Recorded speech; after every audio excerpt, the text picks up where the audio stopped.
What's up, Twitchland? What's up, everybody? It is Friday. Yay!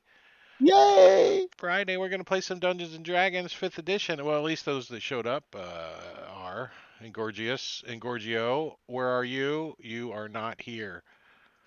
Um, so we're giving him a moment as to show up. But welcome to Drake Takes. It's Friday, February 25th, 2022, and we are playing Jungles of Chult. It's a homebrew campaign setting that takes place in the Forgotten Realms on the peninsula of Chult in a time frame much after the Tomb of Annihilation.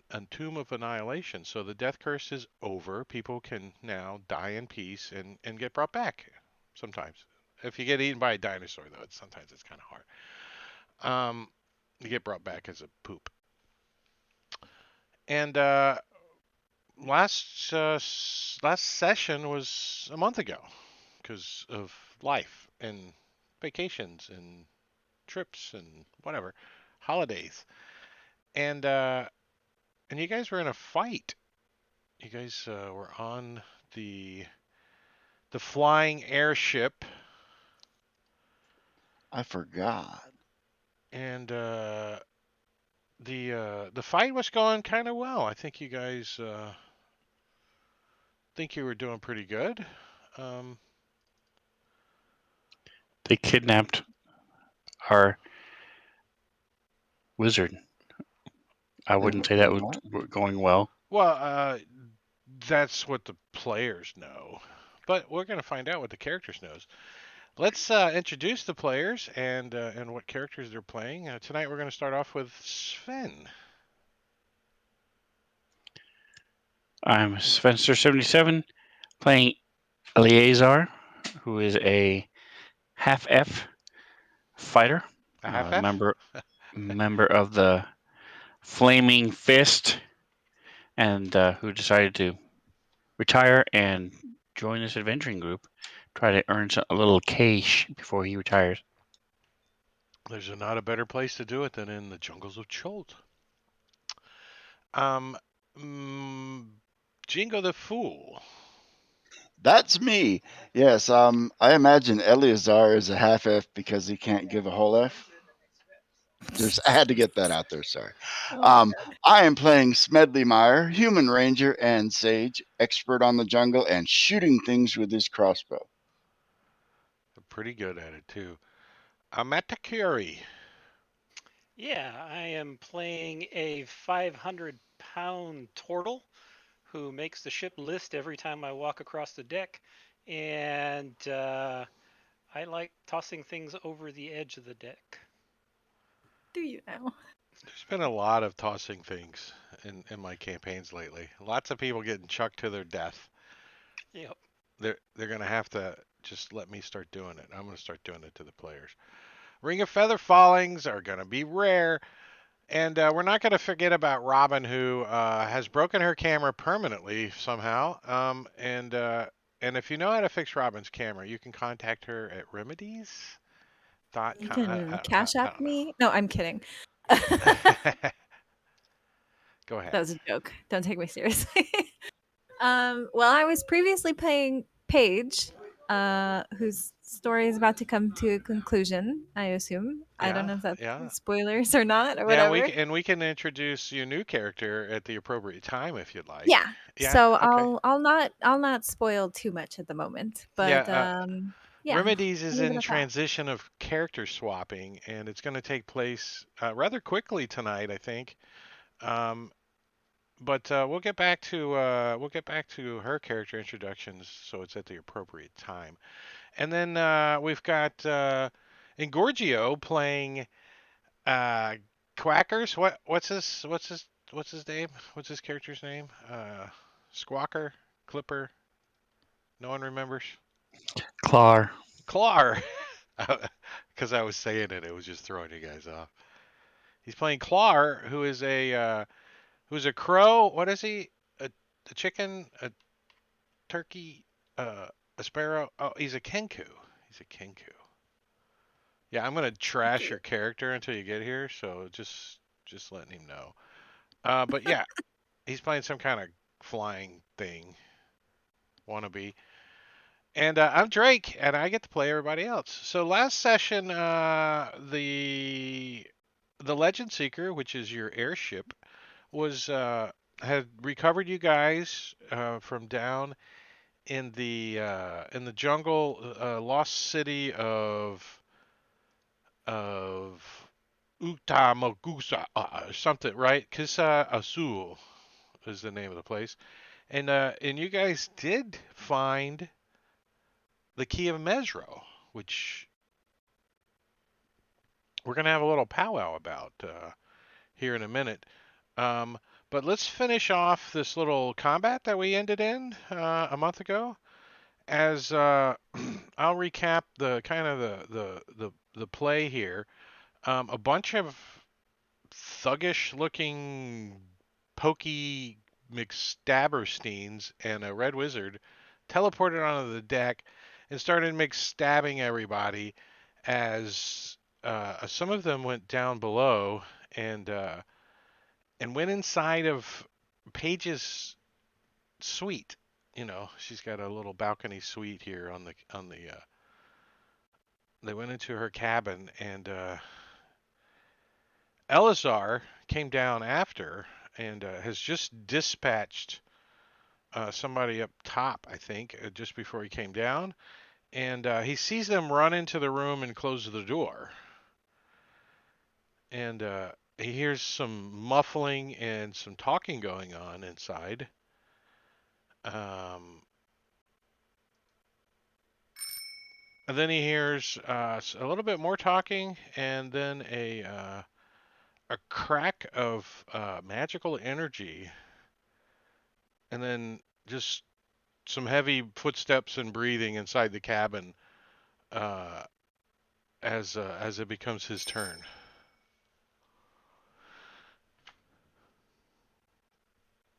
So I think Elazar's I'm the. going to move up and open the door. So you move up and you grab a hold of the door, and it appears that somebody is holding it from the other side. All right, so I will stop him from holding it by slamming it, kicking it into his face. You're gonna do the old karate chop. Well, he's gonna try to resist that, so I'm gonna try to use my athletics as you do that. And There's not enough room in here. well, The you realize the ship door actually shifts opens. and turns. The door's actually a pocket door, so you know it's just. Princess Bride moment. Fezzik, he's getting away, Fezzik. So you like wedging this door open. You can see who it is a little bit. You know, you got the door a little bit open, right? Uh, with a one, but um, yeah, you can see that it's Bookman in there. You know, the librarian guy. Thank you. I'm. That's why I didn't do scenes early on in my streaming because I knew I would forget to switch that one. This one with the map with this one. Yeah, like that. Thank you. Yeah. So there's a table, there's a map, there's the Legend Seeker, there's a combat tracker, there's all the love of Fantasy Grounds right there in front of you, except for this little square behind Smedley and all those guys over there. That's where I keep my little notes. It's behind that little slideshow on the stream.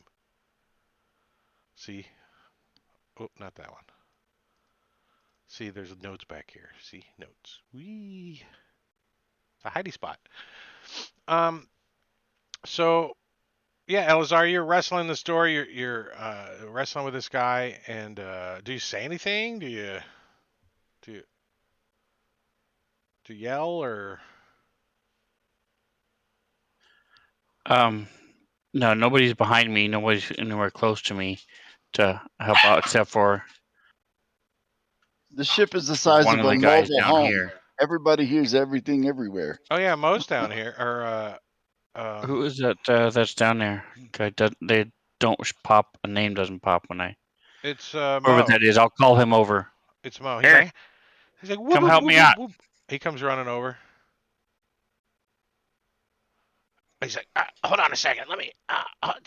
Doink! He pokes you in the eye on accident. You know, uh, Smedley. All right. So you get There's. this beautiful guy, this guy with this beautiful undershirt. I mean, I am it's like jealous of his beautiful undershirt. it's like a Tommy Bahama I under there. You're like, that's a nice Tommy Bahama. I really like that. oh man, I'm so jealous of his beautiful undershirt that I just want to put a hole in it. So I think that's what I'm gonna do. Well, there is a big ass freaking statue of a And Hmm. thing there's in front of you. So somebody there's trying to take the helm away from us. Oh, is there somebody? Oh, I Trying to. see well, two no, dead guys back there. this guy's down below. Actually, Oh, oh, The he's guy down that was below, trying so to I don't see steer him. Troubled Scream got murdered by somebody before last game. Yeah. So by a this turtle guy shell. is the only one up then. Um. No, there's two guys. There's Beautiful Undershirt and the Assassin Master back here. Oh, he is there. Yeah. Okay. Well then, instead, step around the mast and shoot him instead. He's going to try to catch it in his teeth and chew it up and spit it out. Well, good luck with that. Let's see if he has that ability. Nope. So you shoot him in the face instead. Ouch. Nice. He takes it though because he's already got some holes in his cheeks from people shooting him in the face because he's a master. Then he needs one on the other side of his face. Nice. Nice. He does look a little more holy, but you still don't think he's very religious at the moment. No, No, he's still up. He's about to I- gain religion. he will become. Yeah. He's about to meet God. Yeah, if we were playing 4th edition, I could tell you that he is not bloodied, but I miss he fourth is now edition. bloodied because he just took radiant damage from an ongoing something. What? What do you got on him? I It's a forgot. turtle shell smacking him. Oh, it's Spirit Spirit Guardian Guardians. That's right. smacking the shit out of him. Spirit Guardians is swirling around. That's where all these dead bodies are coming from, probably. Hmm. Well, shit, he don't like this swirly freaking crap. He's gonna try to end it, so he's gonna come over here and uh and go, look, bunny rabbit, and it's not the first turn. Uh,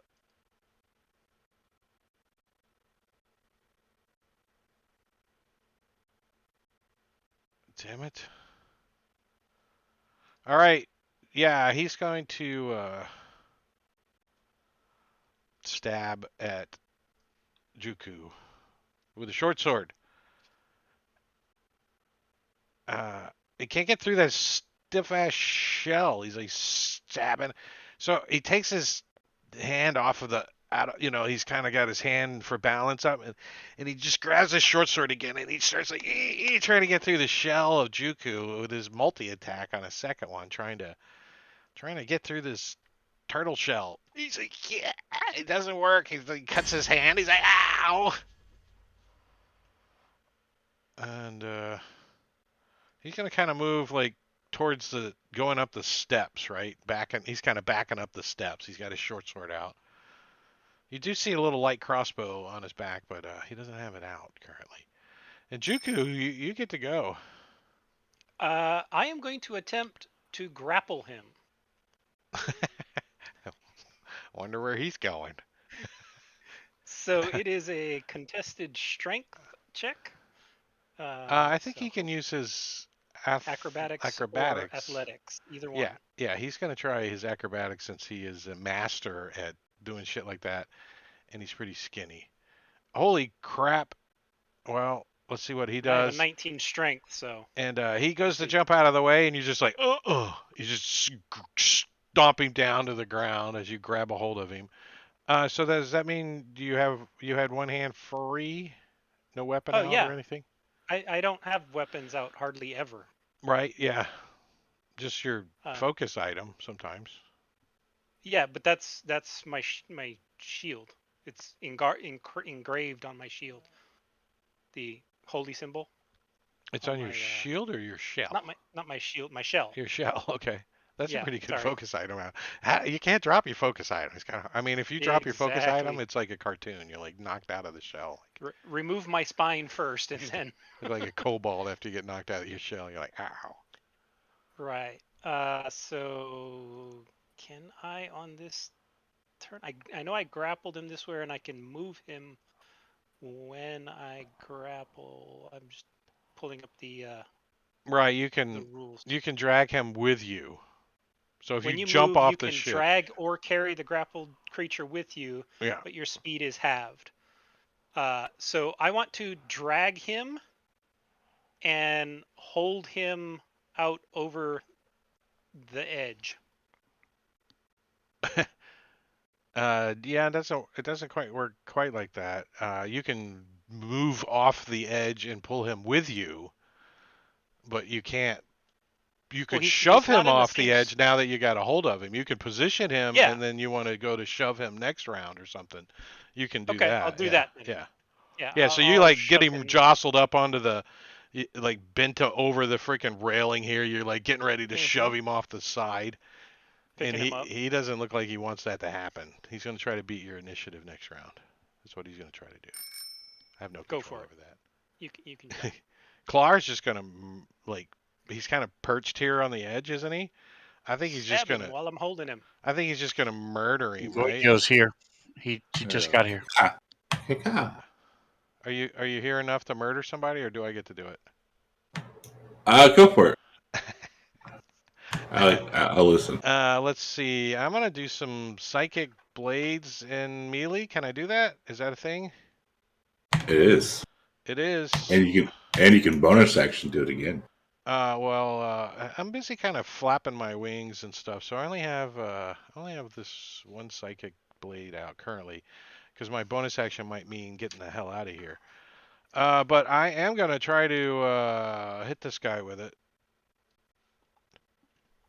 and I didn't. Uh, eh, maybe maybe I will try to bonus action. Yeah, bonus action. Pull out other psychic blade and try to stab. And oh yeah, sneak attack doesn't give automatic on those things. I don't know. It's kind of a pain in the butt when you're I, so used to having it done for free, you know. All right, here he goes. well, He's stabbing this guy. 20 points. He's still up. Jeez Louise. So Clar's like just stabbing at this thing with these psychic blades, and Juku's pushing him off the edge and stuff. And And he turtle just, shells are pelting him. I don't think Clar wants to move or anything. Maybe I think he's gonna like flap over, just kind of flap over the top of him, like trying to help push him off with his little chicken claw legs, because they give you a -2 to your strength checks. Those little chickeny legs. And the guy in the back here, he's like, no, nobody's really bothering me except for these damn turtles. As the turtles kill him. Spirit He got a blue Guardians. shell. Spirit Guardians is just OP. It's like it's pretty OP. And ha ha oh. He's like, aha, I survived. The turtles are like, and just pick like all the flesh off of his bones. Just And holding him up in the path of all the turtle shells. yeah, all of his gear just collapses in front of you as the bones and the body are torn apart as it gets ripped off of the top deck. And we're gonna take you guys currently out of initiative because there's no more people to fight. and can you release Clawler, please? Why, you weren't here last week either? Late, and you weren't here. No DKP for you. Well, the last time we played was my birthday, so no, I wasn't here. No DKP for you. No, it's too old. I'm not that old, but I actually am. Klar is released.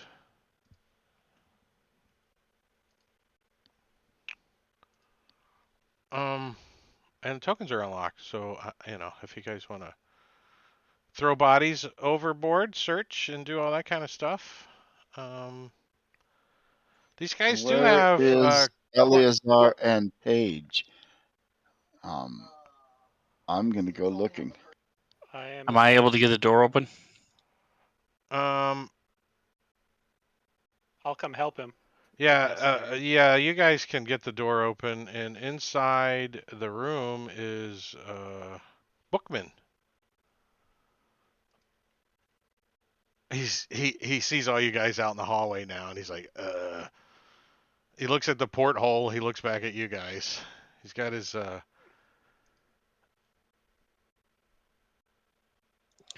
Where did they take his scimitar out. Paige? He grins. He says, "It's above my pay grade there, pal."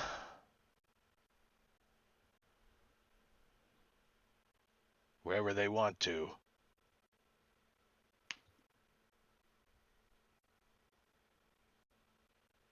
He kind of puts his scimitar away. Says, "Do what you're gonna do with me."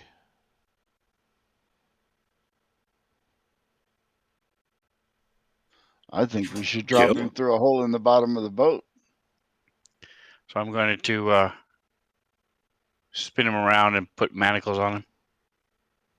He's like, Manacle Model behind his back. 270s. I haven't picked these in a long time. We I have haven't turned off rivets. Spirit Guardians, by the way. He's neutral now.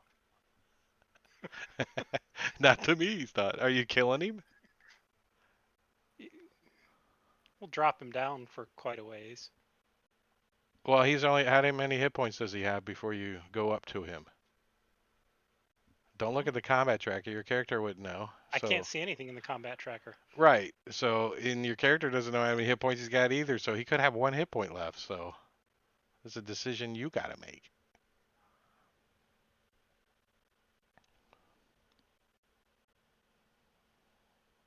I mean, it does say in the combat tracker. Oh, it does, I even have that turned off. It doesn't tell you nothing. Actually, it does. It says light. Light, yeah. So he's Give status. got 10 hit points, and he's lightly wounded. I'll turn to Eleazar. Do you want me to keep him alive or just let him pelt till Eleazar's like putting manacles on him. I'm fine with killing him, but if he's the only source we have for finding Paige, maybe we should question him. And Klar's like, You'll- kill him, claw. yeah, so you'll hear from the top deck, kill! He's like flying So around once, at the once he's porthole. manacled, Kill him.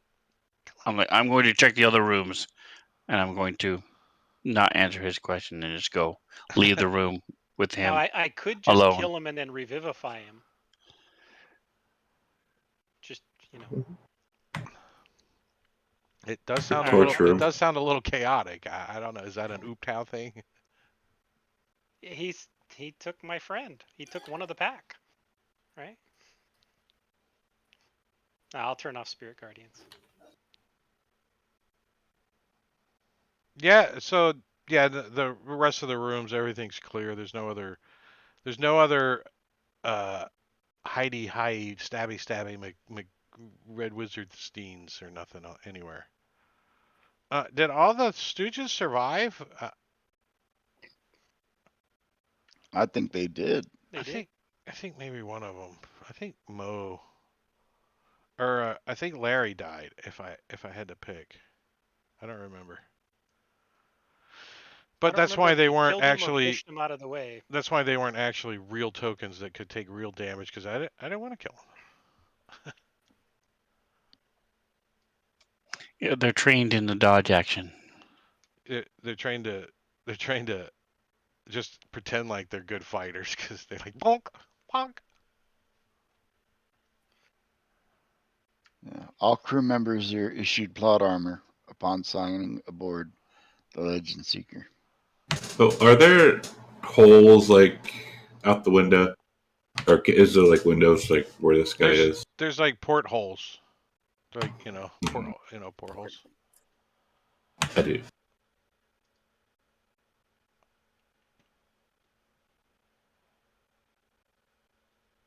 A bunch of McStabby weapons. I would say very good quality. I,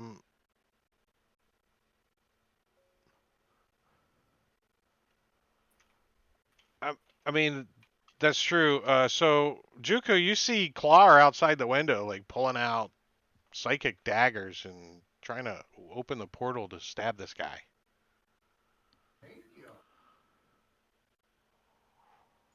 He took money from Red Wizards. As far as I'm concerned, he can die. I have no trouble killing him. That's not the issue. The issue is Yeah, it's a he's the only captain's one who call. has any indication. Well, isn't the captain gone? Oh, I thought Eleazar was a captain. Didn't Paige hand that off to him? I thought Paige was always elected captain every time. Yeah, but she didn't want to be the captain. I'm pretty sure she passed that off to Eleazar. So He looks more captainy by so a long shot. you guys hear a loud whoop whoop whoop whoop whoop coming from the top deck as Curly starts yelling, "Come up, guys! Hurry up, guys! Come see!"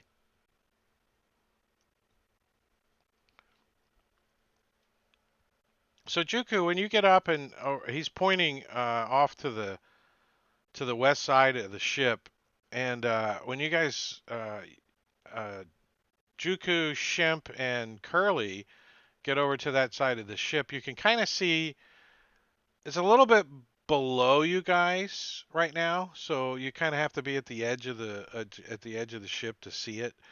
But it's like a flock of terrafolk. Remember the ones up on the top of the winged freaking uh, slee stacks? Is that what those things were called? From land, Slee stacks, yeah. the land down unders. Land of the Lost. Land of the Lost, slee stacks with pterodactyl wings on them, and they look like they're fighting over something, like in the air. They're like all like swarming around something and pecking and biting at it and stuff. And you guys are just kind of still out of conglomerate from the combat. The ship was taken over and tried to get turned, and it's really not quite 100% yet. Everything's still trying to balance out, and this thing's heading closer to you guys. This swarm is. Um, do you guys do anything as you see it coming? I mean, you're kind of like it's like heading this way, and you guys are kind of drifting sideways. Do you try to Head like towards get it. out of the way or head towards it or Am I able to tell what they're fighting over? uh no, you can't even quite make it out on that side of the ship over there because it's kind of down below the lip, the side of the ship. You can hear them fighting. Okay, so I'm going to try to shoot a couple of them with my crossbow. Well, you need to be on this side of the ship to even see them. So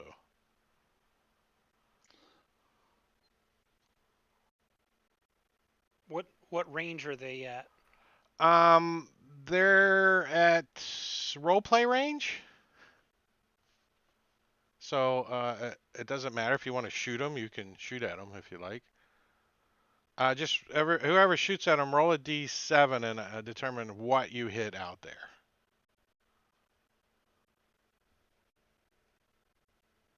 And then I'll tell you if you hit or miss.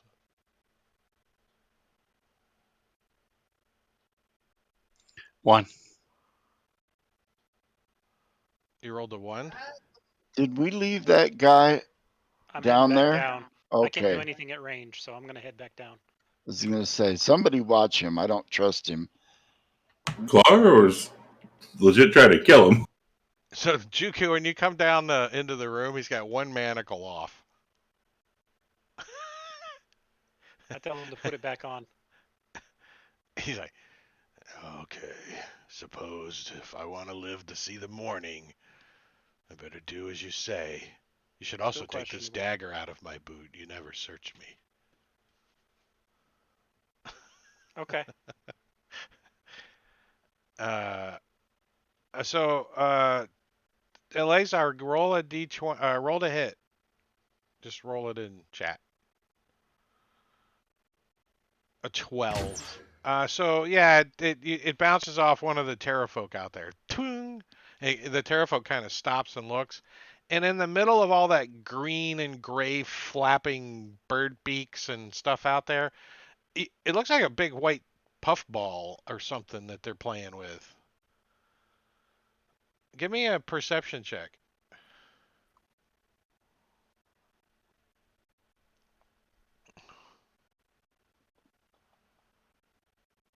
What puffball with a tail, maybe?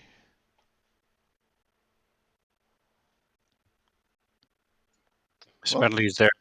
Smedley, let's try to distract a couple of them and see, at least see what they're messing with out there. well, they've been nothing but enemies since every time we've run across them. So we have no reason to believe these ones are friendly. Yeah, like Oh, the one you shot, Elazar, just kind of flinched a little and kind of glanced back, but didn't really register. Smedley, on the other hand, did you roll a d7 to see who you actually hit? oh no, here we go. I'll re-roll on an 8, a 5. I hit number 5. uh, so yeah, so one of them like kind of takes the hit, one of the terrafolk, poof, and it kind of spins and falls behind the rest of the flock that's fighting over this. But suddenly you see the one of the terrafolk break away from the other four that are still left, and the underneath of its belly is this puffball, and it's starting to turn pink. The puffball is, as you can see, this terrafolk uh, like picking up speed away, heading like darting right towards you guys, and just as it gets right to the edge of the ship, the terrafolk just like slams into the balloon. You can hear the balloon tear, and thunk, a female tabaxi lands on your deck. Claws are all bloody, and she's got some weapons on her. A couple Oh, daggers. uh, thank you for that. Hello. Are tabaxi common in All Chult? right. Yes. Well, common? Not In the common. No, but south. they're around. That's for sure. I'm going to keep my crossbow trained on this. This could be more red wizard treachery. Who are you? I'm Snow. Hello. Hello, I think. Hello. I I don't know if you saw I was being attacked by terrafolk. I think they were going to take me to their mountain perch and eat me. what a, what a day. I'll lower my crossbow. She Well, does look pretty you beat don't up. seem to be hostile. Um, is she How is she Well, hurt? I mean, dressed? I do have this very lovely great axe. It's what I protect myself with while I'm traveling. Well, if you would set it down for a moment, Oh, of please. course. And I just set it right down, like no issue. Okay, then How are you? How is she dressed? So I'm gonna hit her she. with a second level cure wounds. Oh, thank you so much. I feel so much better. So she's dressed actually like in traveler's clothes, but they're really, really fancy looking. Like the embroidery on her cloak and stuff is really fine gold embroidery, and she has a bit of jewelry on. And it seems like really nicely made. But other than that, she's wearing like traveling boots and a jerkin and pants. So traveler gear, but really nice looking traveler gear. So tell us how you became a flappy meal.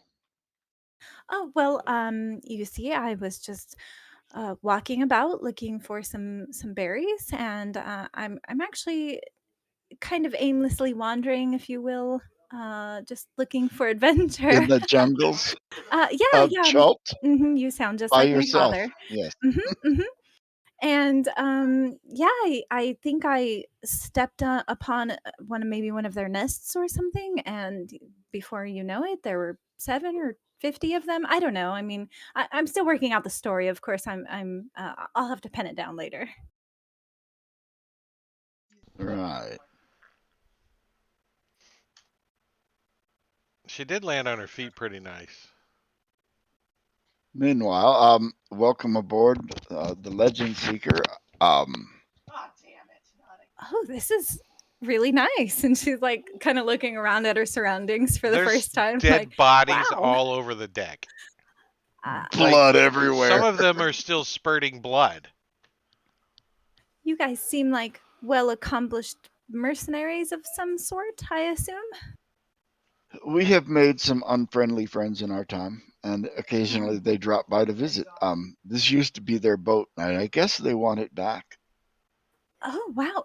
Hold that thought. And as Smedley is talking, she pulls out parchment from her sack and starts writing down what he's saying. Oh, do go on. It's like a journalist. All right.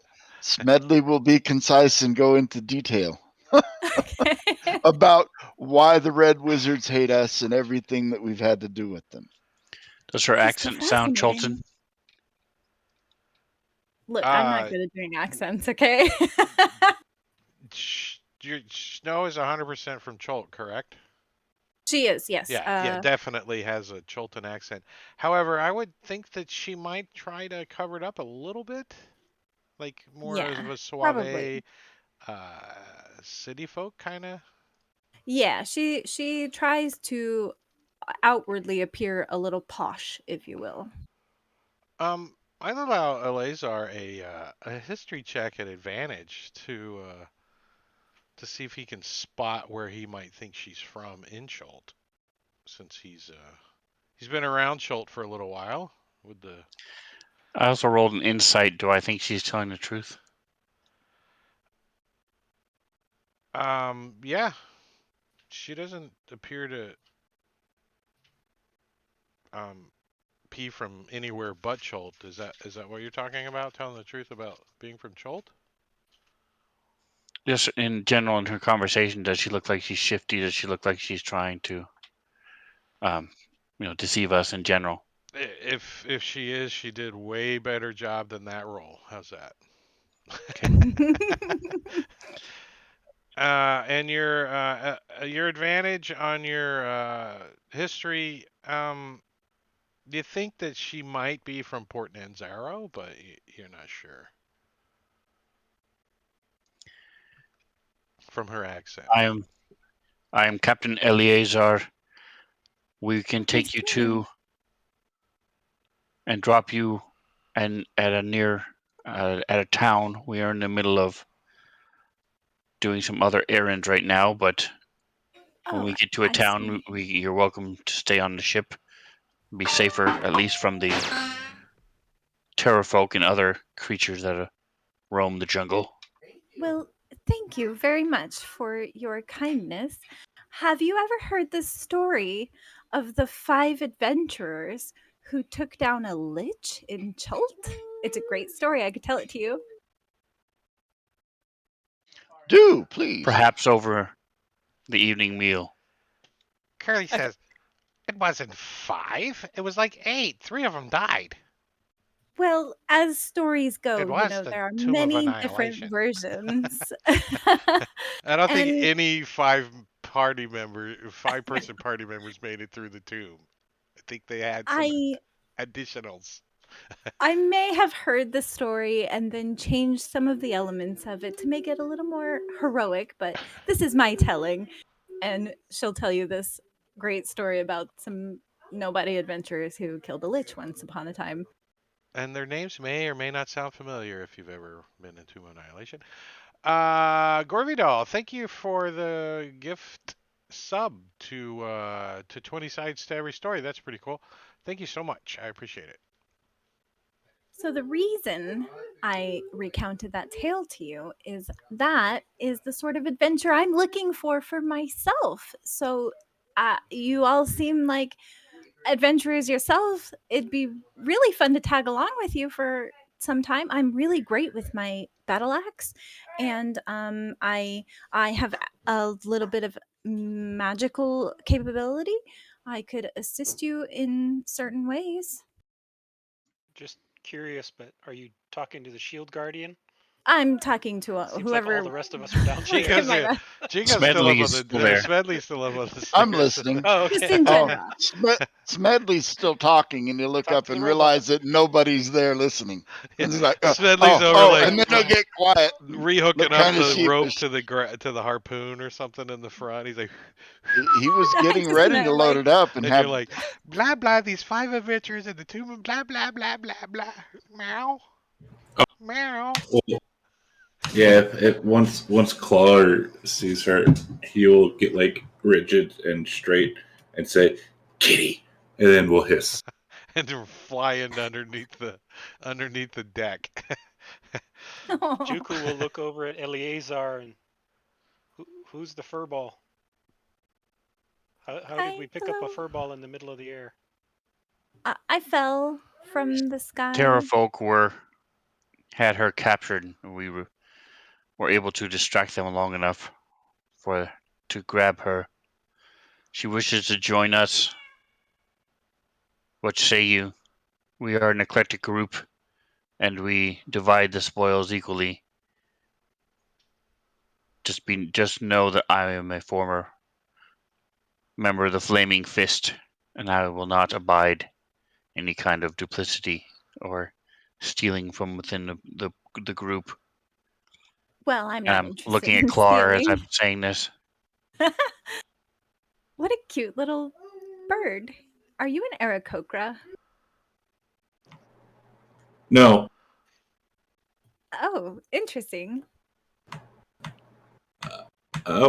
so Claw when he see like he'll start digging in his bag for a little bit, and he'll pull out um, a lantern, and we'll go up to her, and we'll hand her uh, the lantern of revealing, and say shiny, Oh, thank you so much. I and like awkwardly take it. and we'll say and Look we'll at it say curiously. and then he says, "Don't breathe on my friends," and walks away. Don't breathe on. Okay, got it.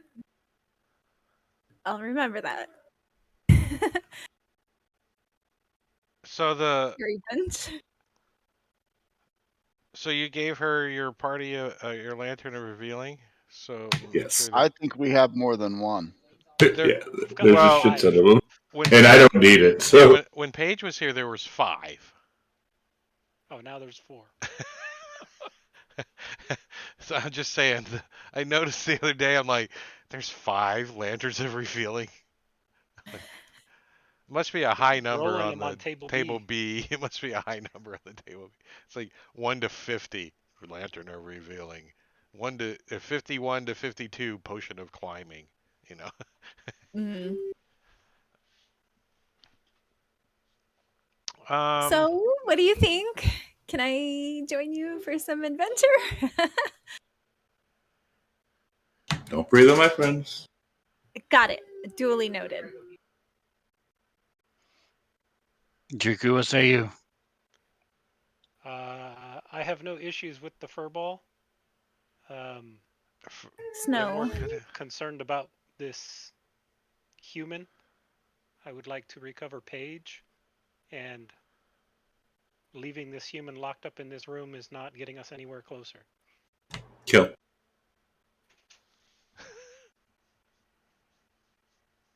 Do you Do need you me have to means of determining truth from someone or um peering into people's minds? I can detect medallion of detect thoughts. That was addressed to Snow. Hmm. um Um, no, but I can smash real good. We could use a smasher. Well, Just asking for a friend. Do you have Fireball? Just asking. No, do bards even get access to Fireball? I I think don't think there's a so. way you could get a Any bard magical secrets? Fireball. There, Yeah. arcane tricks. It's Eventually. something somehow, Maybe but I'll take maybe. it with my magical secrets later, but I think it should that is be not just something a I can do big at the moment. freaking hairball that catches on fire in a brief second. Like So is Paige like a, or not Paige, Snow like a poopy kitty or like a straight haired kitty? Oh, I'm sorry. A what? Like a puppy cat or like straight haired? Is she like Tiamat or no? She's I don't know. She's really naive. That's like one of the first things you'll learn about her. She's very naive. No, she's just really happy go lucky. Well, no, I mean like has like really Oh, hairy. Or, I understand. Actually, no, she's very short haired, but she okay, does have like a long tuft of white hair on the top of her head that she braids. But the rest of her like body is not long haired. okay. I need to know this for science. she does have a helm of what is the helm we have? Comprehend languages. Yeah, so we do have an image of her wearing it, just so you guys. I'm gonna put it in. Sorry, I gotta put it in Discord. So, but there it is. Just so you guys, Oh no, so you can envision it. that's more like the cap of water breathing. She, well, the cap of That would water just be the breathing transparent cone for of shame. her would look more like this for her. Just These are great. that's all I got. That's all I got. So let's do some more stuff with this guy. What do you guys want to do with him? You got him manacled. You kind of got him thrown over in the corner. You know, against the wall. You got him secure in the. You got the porthole locked up, and you can secure him in that room. I mean, I'm I'd be gonna happy to offer my sit on him services. Um, and use the medallion of thoughts to detect his thoughts while so, everybody asks him questions. so Juku comes in. He's lathered himself up in turtle wax. He's what is it? A helm? It's a medallion of Oh, thoughts. so he pulls out this medallion around his neck, and he comes in and he just turns around and squishes this guy in the back corner and sits down on his lap and leans all the way back against him, puts all 450 pounds of pressure on this guy. The guy can't breathe. He's choking. And then you start reading his thoughts, right? Hmm. So his initial thoughts are, why is this big ass fucking turtle squishing me? Where'd you take Paige? And so you're going to ask him And I'll tell the rest questions of them and then to. read Oh his yeah, I'll tell thoughts. the rest of them to start asking him just rapid fire, asking him questions because any thought that comes to his mind, I want to pick up on. So he says, I didn't take her anywhere. I'm still here, aren't I? who do you work for? Where's your base of operations? Sure, what are you like out in the hallway yelling I don't know. this? I'm yelling behind Juku. Yeah, I'm trying to help. Juku's like Like, smushing him over here. Sorry. Eleazar, are you in there? Yes. Would I So be you're able in to the hallway. use my profession soldier to get any kind of city watch to get any kind of bonus to Well, interrogation to get that the really information we that want? really depends on, do you have like a desk and a light source and a lamp that you can shine on him as Juku's squishing him and reading his thoughts? Because it's kind of two different interrogation techniques. The police have like a room you go in with a light. Do There's no good cop, bad cop. You can do 450 the good pound cop turtle later. squishing them when they're doing the interrogation. But yeah, that good cop, bad turtle thing is working. It's working. So Juku, his initial thoughts are, why is this guy squishing me? And then you ask him um, where they took Paige, and he says he doesn't know.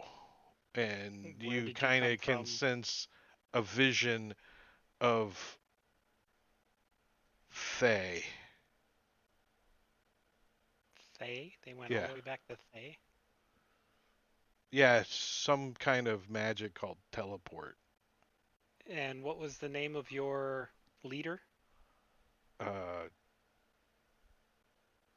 Phasma, and that's what he thinks when he says it. But Anybody else have but you questions? see, there's somebody in charge of her. He And knows who? there's Yeah. somebody in charge of her.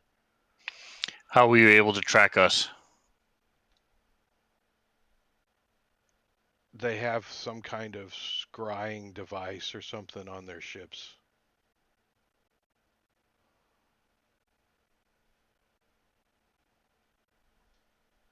Which this is their ship. I mean, you did steal the ship from the Red Wizards of Thay, But we repainted it. right? It's got a new logo on the balloon. And speaking of balloons, there is like a noise coming from the balloon currently. It's Oh no. I did Do Smedley's you say like while pose? they were Smedley's down been there, I like was looking leaning at it. out trying to see what's going on, but he definitely knows it's leaking.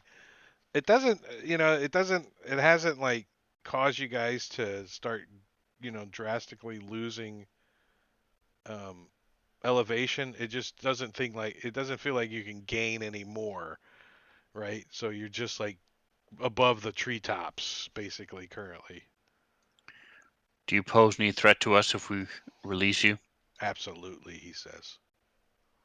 And Juku, you envision him stabbing Eleazar in the throat with a dagger. And then you envision that if he doesn't do that, then something's going to slowly dissolve his flesh off of his bones and do the same to his family back in Thay if he doesn't do what he's supposed to do, is stab everyone in the throat with his McStabby Steen. Okay. I'm inclined to turn to Claw and say, "Do you have any questions for this guy?" Can I kill you now?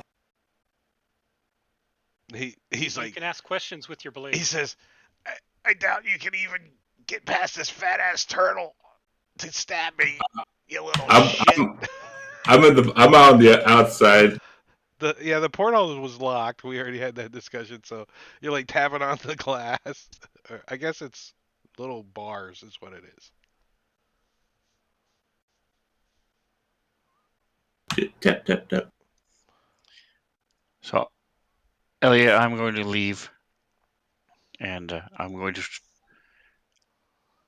check on the balloon. As he leaves, I'll ask the captain, "Can we find a place to land? And if we do, can you start digging a grave,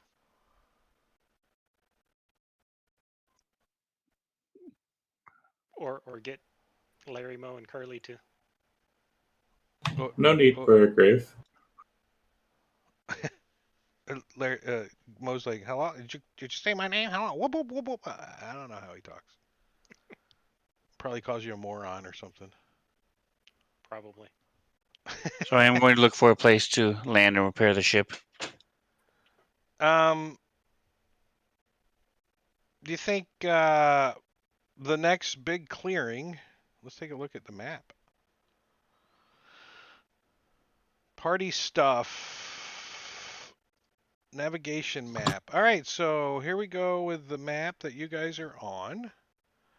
And I think your token is accurate. That's about where you guys are at. So you can see probably in the fading light, you guys can make out in the distance a bright light source shining above the jungle. I think I have an image of this.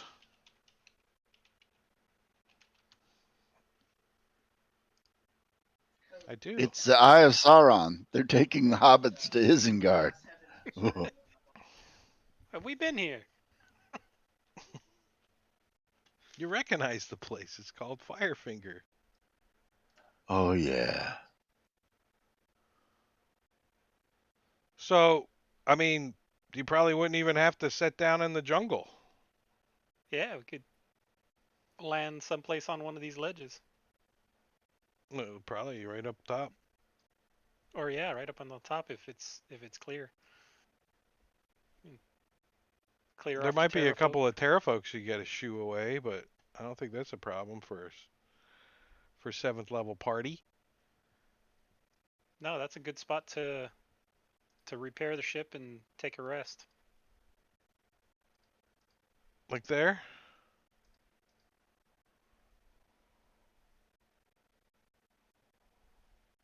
Yeah. I think that's perfect for you guys to take a rest. And not only do you guys get a rest, but you get a level too. So Oh my. let me Ooh. push you the long rest. So Claw would have liked to kill that guy, like push him off the thing before So the ship needless to lands. say, the guy doesn't make the morning. Is that what we're gonna say? Yes. Yeah. Okay, I'm good with that.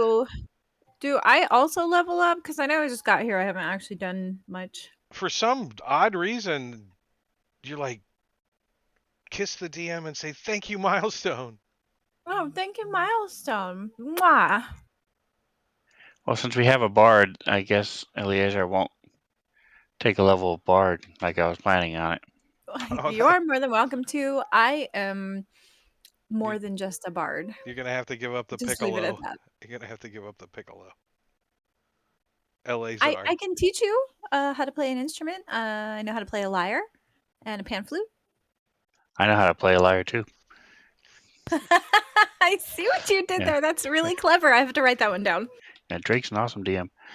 Musket 5, We are. Jungles at Chult is 5e. It is a homebrew though, so I'm kind of using a lot of the bits and pieces from Tomb of Annihilation, but it takes place after the Tomb of Annihilation, so no no tomb. Everything else though goes. What were we talking about? Long rest and leveling up. Somehow in the morning, Bookman is dead. He looks like he might have fallen to his death, being stabbed somehow. You don't know. Oh, Claw will not even like try to hide it. Clark's like just like washing his bloody like dagger in the wash tub next to the fire, like scrubbing it clean, like kind of whistling. Uh-huh. If a Kenku could smile, he would have a grin on his face.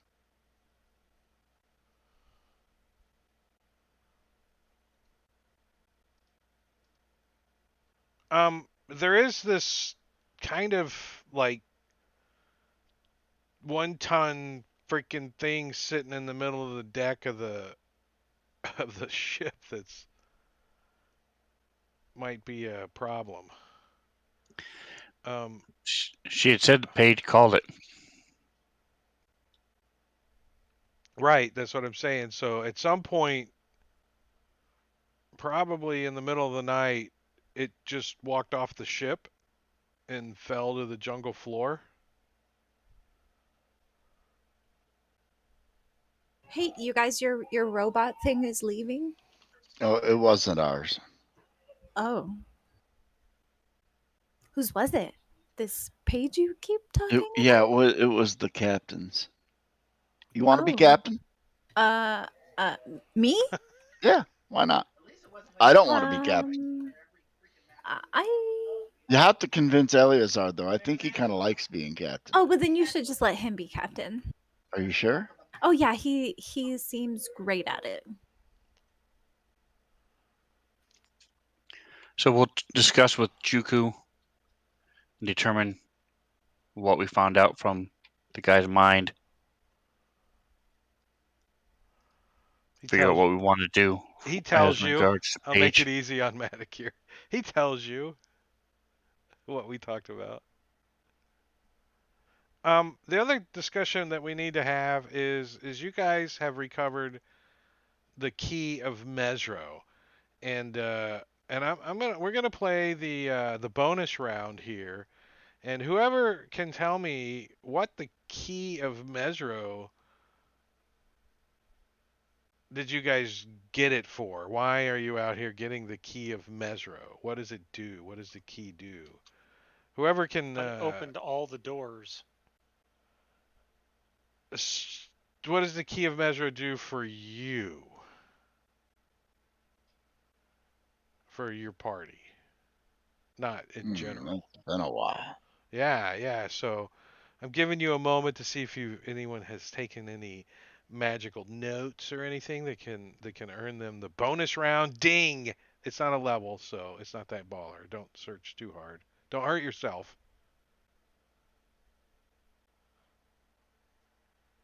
I'm horrible about making notes when I play because I just want to play. So I'm just checking to see if anyone made any good notes or not. So the key of Mesro I have right here.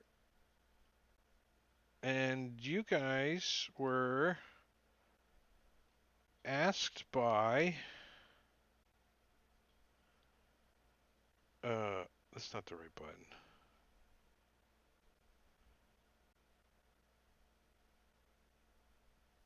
Oh, here it is. So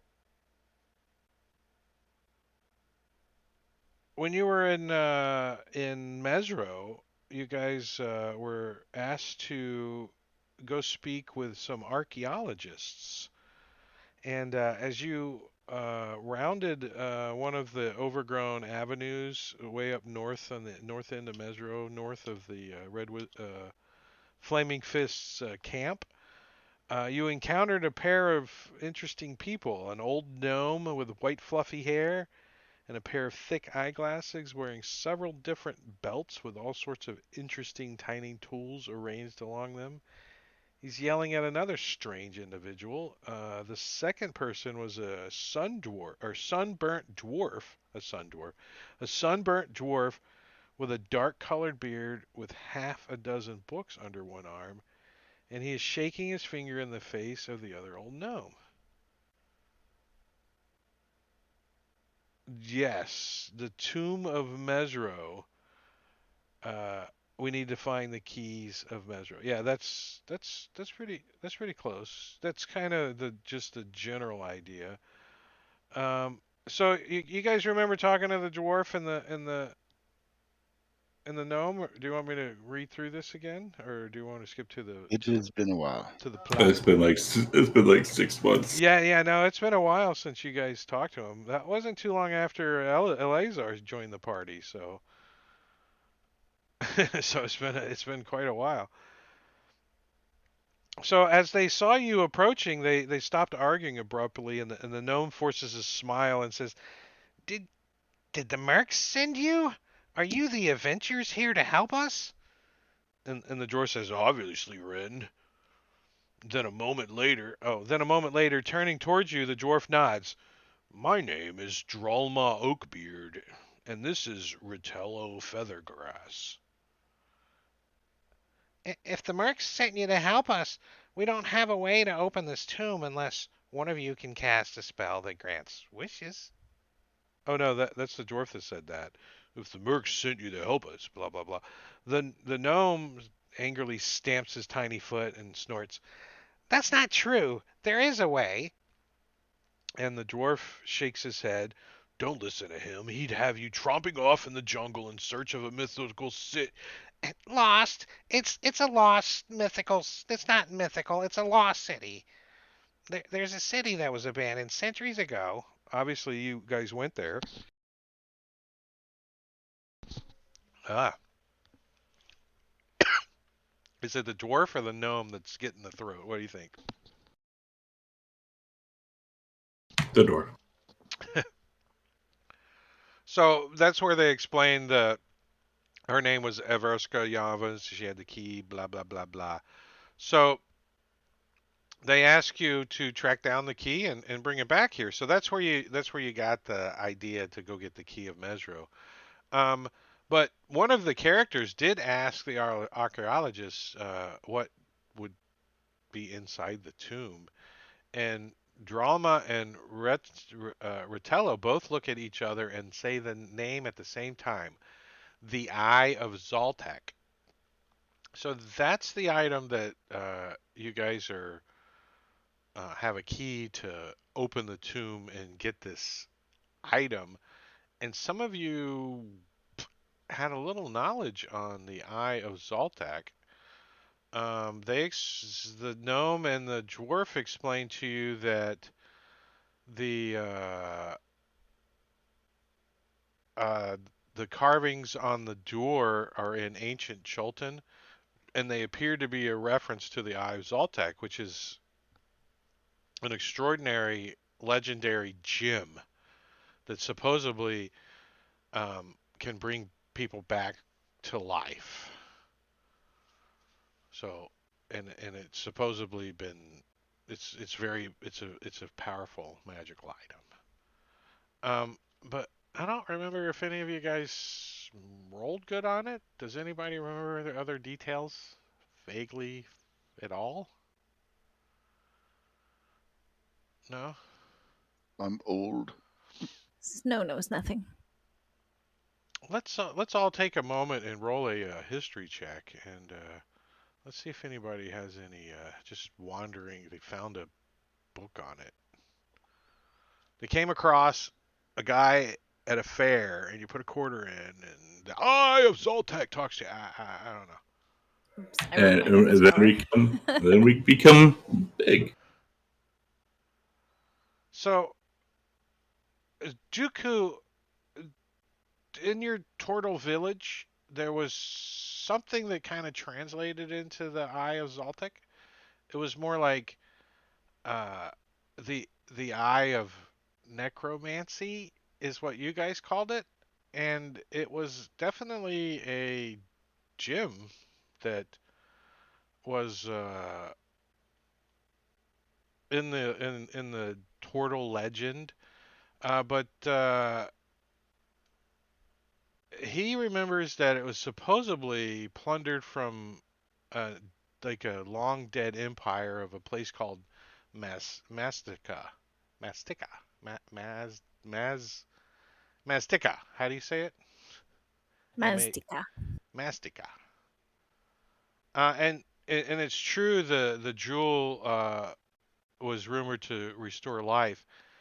It it, it was also rumored to have belonged to a Bare named Rosnissi, which Juku probably knows quite a bit about Hmm. the Bare named Rosnissi. And he raised an army of undead and attacked the city of Mesro. And he was rumored to be wielding this Eye of Zoltak. As far as Juku remembers, with a 22, he thinks this magical item is sentient.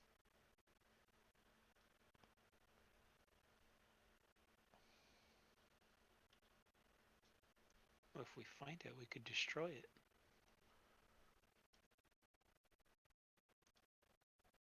Sounds like so much fun. Fun. I gotta find a good image of that. Glowing purple orb. That's the description. Yeah. All right, so morning time. Let's take a look at the calendar since it's been like forever in this game. I don't even know what year it is. Let's see. It is the year. That's right, 1494. And I have it as the third day, 13 of Tshaka. Found Mesro and headed out. I think you guys are way ahead of that. I haven't kept this up in a long time, huh? Wait, what's this one? Spring equinox. Yeah. Oh, that looks pretty cool, actually. like a little brain. So we're gonna skip down and say you guys are. It's the 21st. Firefinger, Firefinger for ship repairs. And with the level gain, I have swapped out a cantrip, which I can do at level 4 and 8. And I took mending, so I'm going to start mending everything on the ship. It's, Juki's like, hold on, there's a nail sticking up. Screw this. There's somebody scratched this with their belt buckle. Mend. Somebody got a splinter. Mending. He's wandering around. Mend. It's like a cantrip. It's like every 6 seconds. He's actually saying this. Mm-hmm. He's actually saying this. All right, so And that's gonna put you guys in the morning. So it's gonna be we'll call it 9 in the morning of this day. There we go. I'm gonna throw that up here. and while they're at nighttime, caller will request a song from the cat.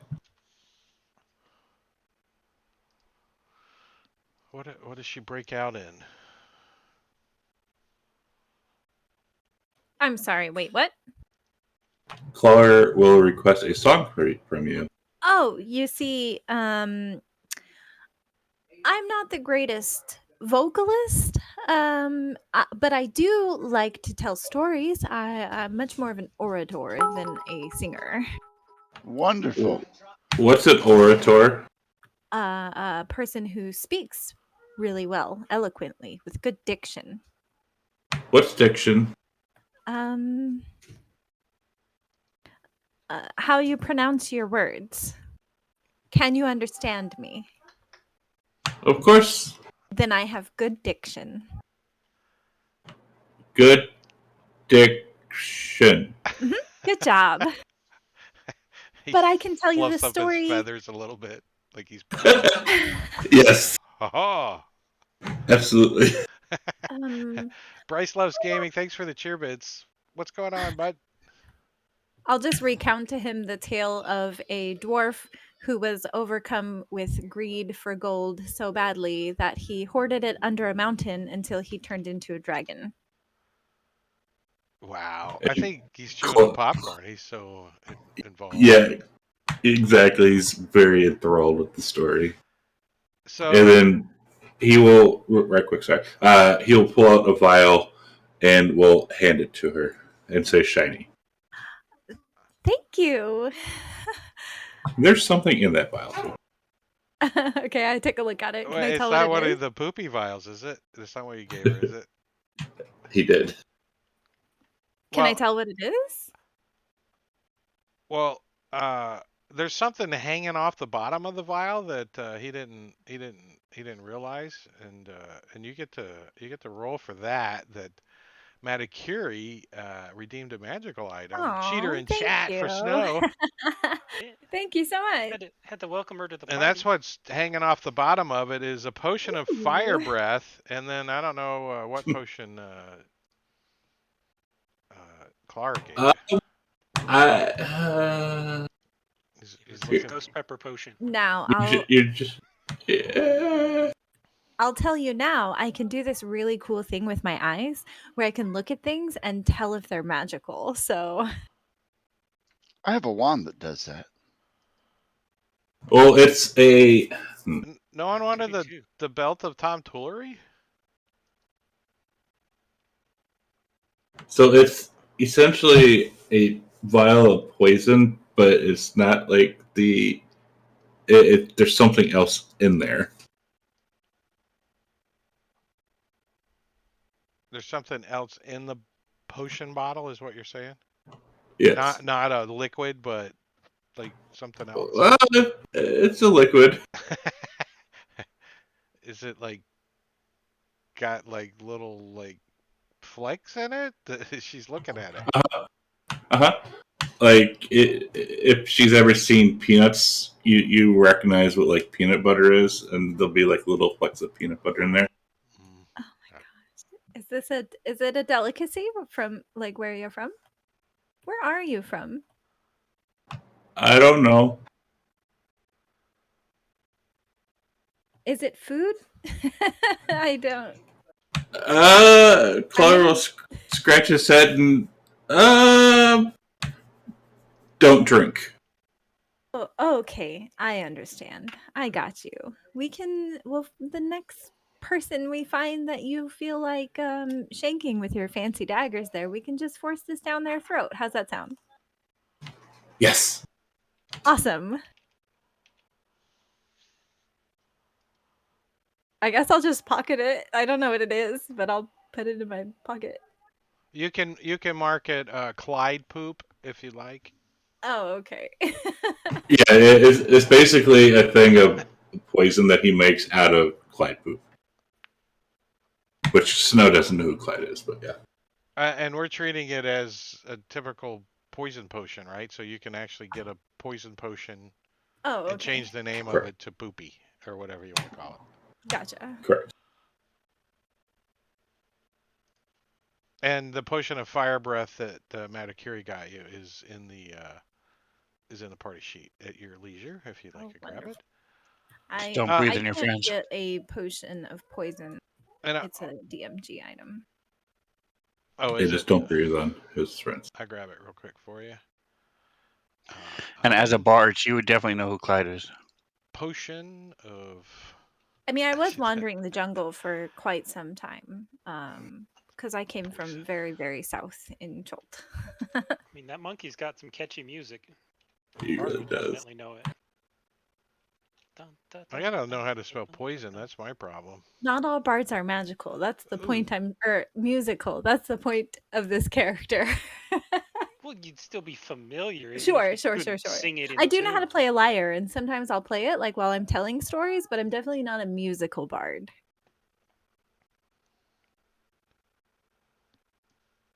There you go. I just like breaking tropes, that's all. I agree. I played a dwarf bard whose storytelling was his thing. He didn't play any Oh, a instruments or poison do any vial. singing. My bad. I totally could have gotten that myself. I thought you said potion of poison. My apologies. Did I do the right thing? Maybe I didn't do the right thing. Oh, that's it. Yeah. Nope, Okay. I just misunderstood. So you guys get up in the morning. You scratch your butt and you realize, wow, the magic of D&D made us more powerful. So what do we get? What level 8 is a good one, isn't it? Don't you guys get some good stuff? Oh yeah. Oh yeah. Yeah, I got another Aussie. So I see all these effects that we got in the combat tracker, and then poor little Snow, she doesn't have any. I Oh, think actually, she's I'm wearing a cloak of protection, so I'll put that on right now. and she might have some kind of you know race thing too that needs to get in there. Nope. Just my fancy cloak. She gets to run real fast I do get to run real fast. and mark her territory. I can't wait for you guys to see some other things that I can do because it's gonna be fun. They just really want somebody that casts fireball. They said that when Paige mid.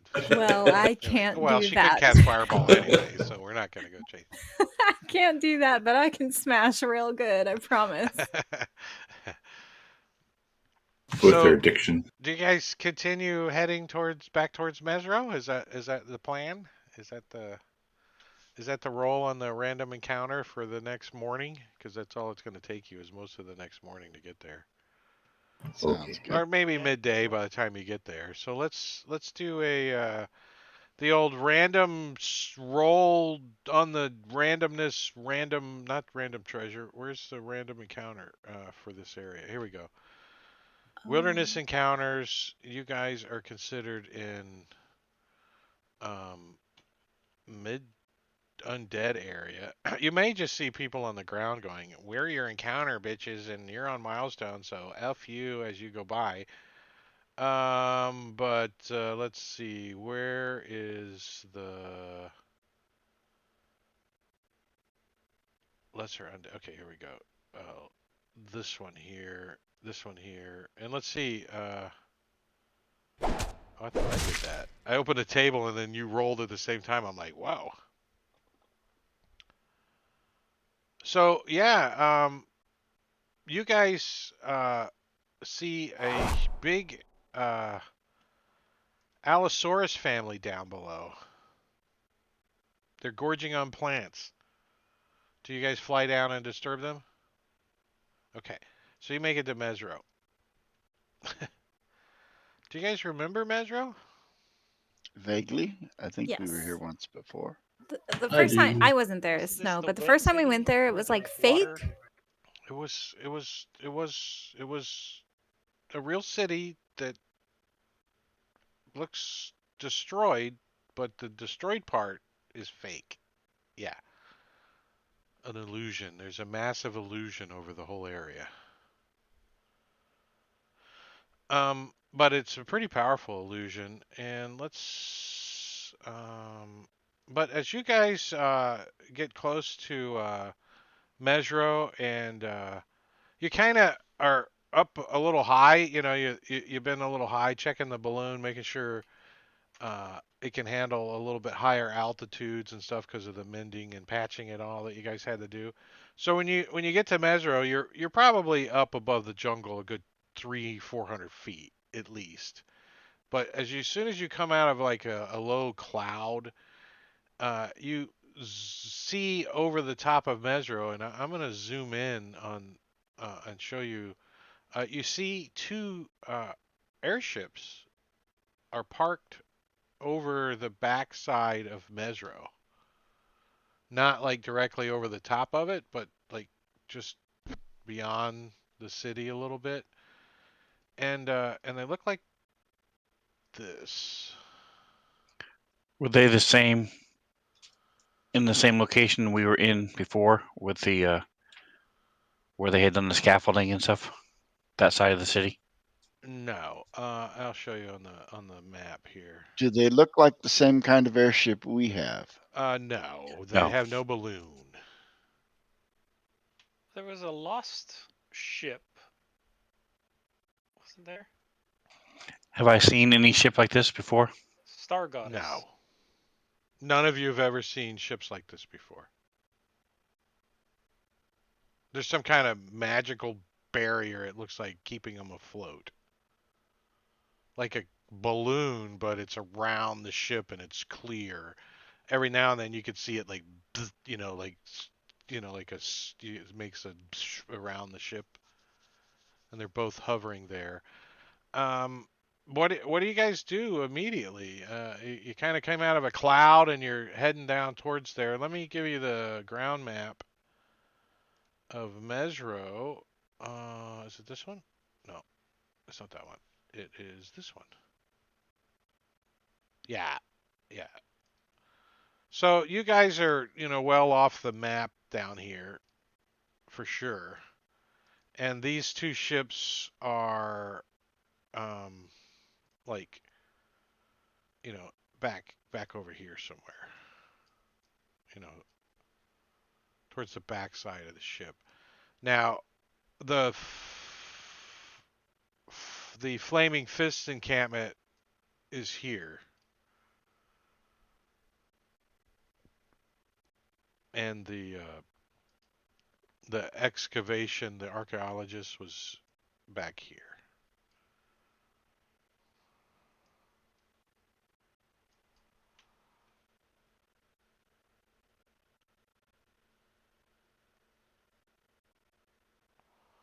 I think we should land the ship. Hopefully they haven't seen us yet. And approach on foot.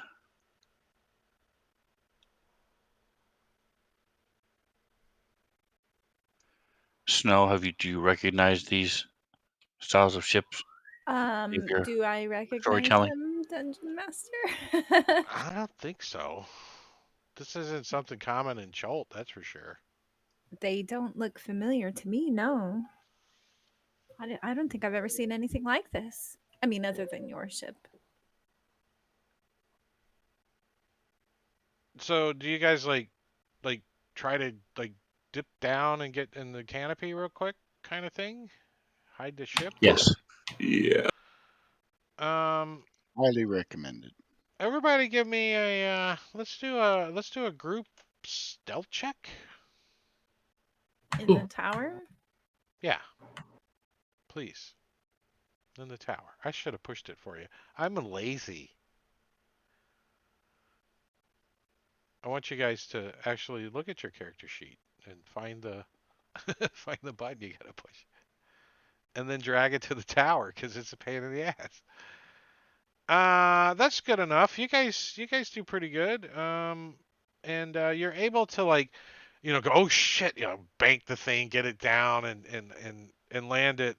Let's say you guys are right over here. Let me move this over here where you guys kind of get down below the city of Mesro and just outside the main canopy. So you like shoot down into the valley down there, where I got the token here.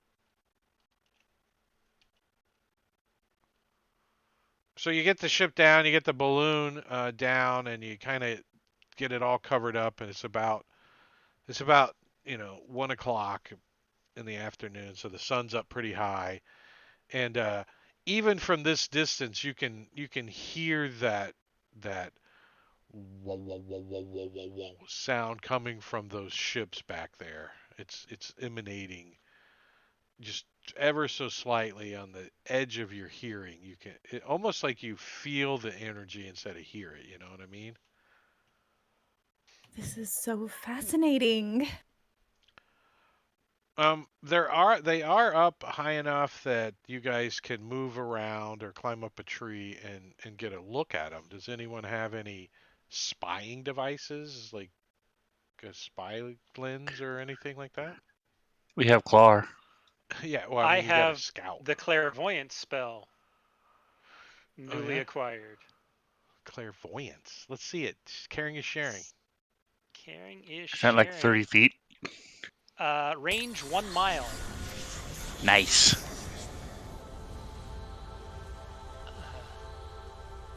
The main problem is once I cast it, I can't move it. It's not Wizard's Eye, but I can create a sensor if I can, see it within a mile.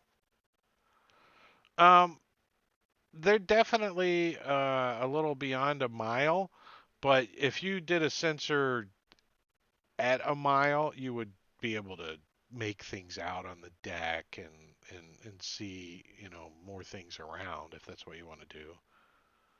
Yeah, I will go ahead and cast that and observe. Give me a perception check. Let's see in the dice tower too. Let's see all what you can see or Okay. perceive, I should say.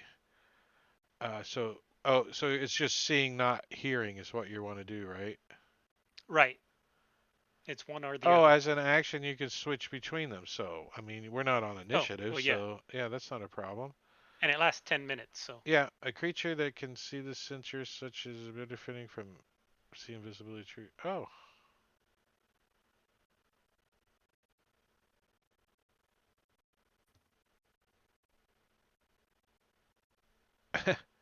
so it's somebody that can see invisibility see invisibility or has true sight can see the little thing. Other than that, it's invisible. Yeah. That's pretty cool. And you can't interact with it in any way. Yeah, it's just a glowy little ball that maybe has a Yeah. little eyeball that you're like. I imagine the from Harry Potter, that guy's eyeball. Yeah, Mad Moody. So you do you do see on the smaller vessel, the one in the front, there's a little flag flying that you can't make out from where you guys are at, but with that sensor, you definitely can make it out. And I'm gonna share it with Juku first, since he sees it. Okay, the flag is a gray disc with red, looks like balls in a swirl towards the center with a star, kind of looks like magical energy or power at the dead center. Do I recognize it? You think you've seen it before somewhere? Hmm. Hmm. Is it from one of the princes here in Chult? No, that's not where you saw it. Is that something like the Red Wizards of Thay symbol? Or was it on Vorn? It is a Red Wizards of Thay symbol, yes. And that's on those two ships. No, that's on the smaller ship. The bigger ship in the background, it does have another flag on it, but I don't know if he's close enough to make it out. Let's see. Meaning, I don't know if I have it.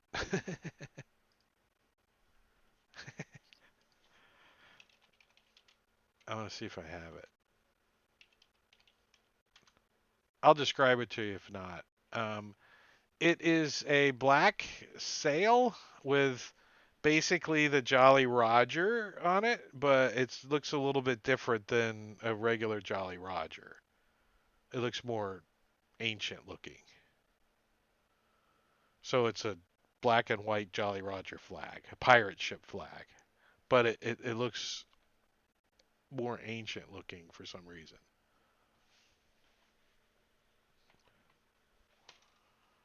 So a skull and crossbones? Yeah. Yeah, the old skull and crossbones. Yeah. I mean, that's pretty unoriginal if you ask me. It is pretty generic looking. Definitely. I mean, it has like some frills around it. I mean, it's decorated up. I'm imagining what I gotta have it somewhere. Let me see.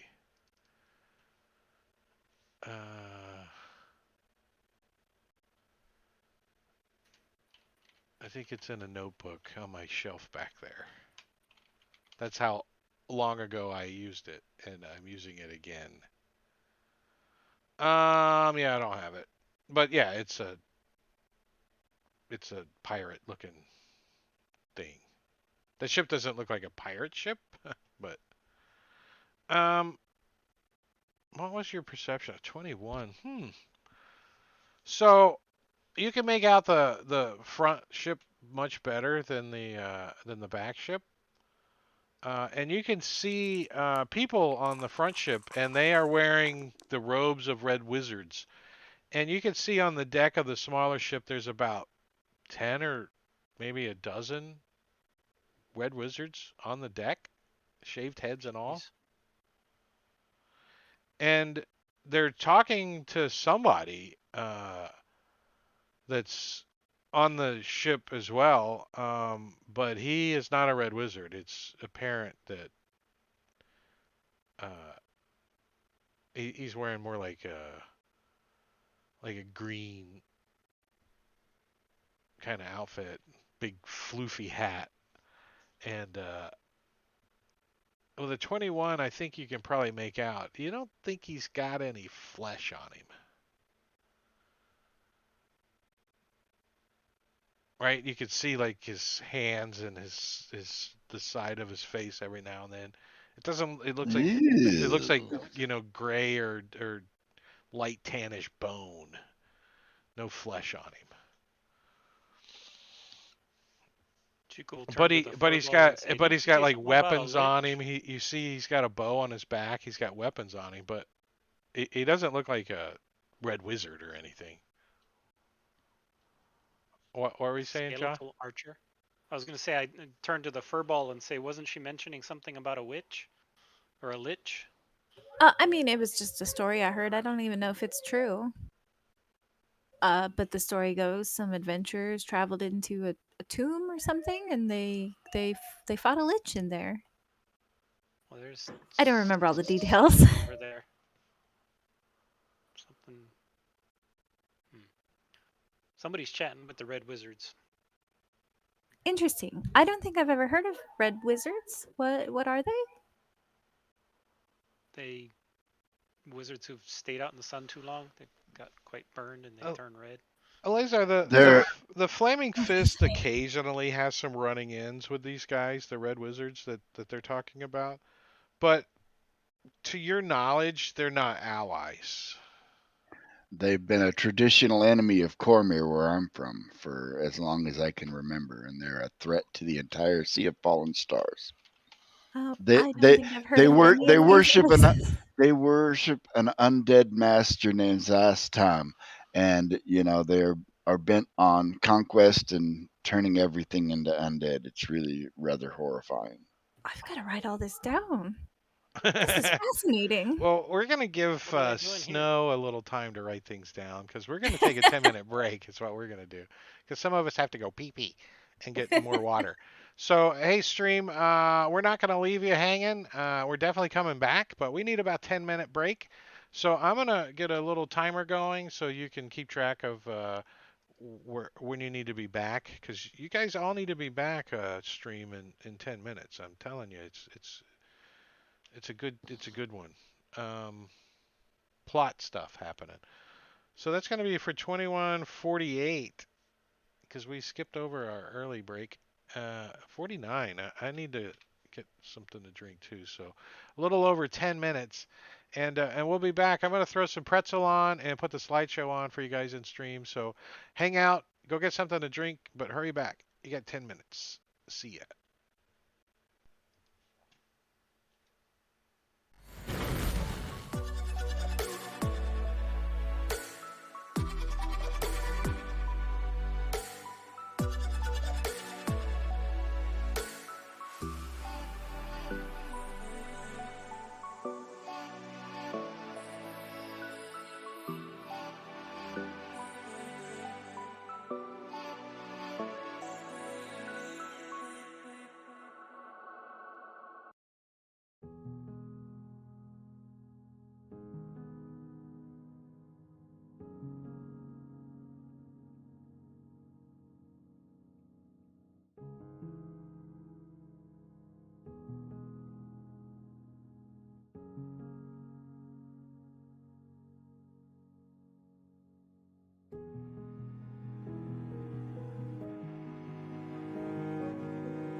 A lot of situations where you're going to get hit by a trap, it won't find it because, if you don't have line of sight to that trap at the time you cast it, I found it to be a mostly pointless spell the way it's set up. All right, we're back live. The players are starting to poke around a little bit and show back up, and I'm settling in with my drink and my snacks. Paige is not in the party sheet if you care. I mean, Paige is in the party sheet. Snow is Oh, not. yeah, thank you. You guys, you'll get used to it. It's okay. Good thing we didn't One give out. four-letter word for Good thing another. we didn't give out any XP, right? True. Party sheet. Party sheet. Snow. Now they can spy on me. We're gonna take poor little Paige. She's got beautifully red hair. Hope they don't shave it. Maybe she'll learn Fireball. All right, she is now in the party sheet. Don't forget that you guys also have Legend Seeker, who is earning a equal share of all your treasure. That is considered your petty cash or party spinnings. You know, if you need to get a room or whatever, you guys can spend it out of there or at your leisure when you want to split it up. But currently in petty cash, you guys have roughly 300 gold. What happened with Vorn? Vorn, one evening, while you guys were on top of Firefinger, turned and walked off the ship, and then walked off the edge of the Firefinger, and then walked off into the jungle after he fell and broke and regenerated and got up and started walking again. Sad. He was going east, just to point out.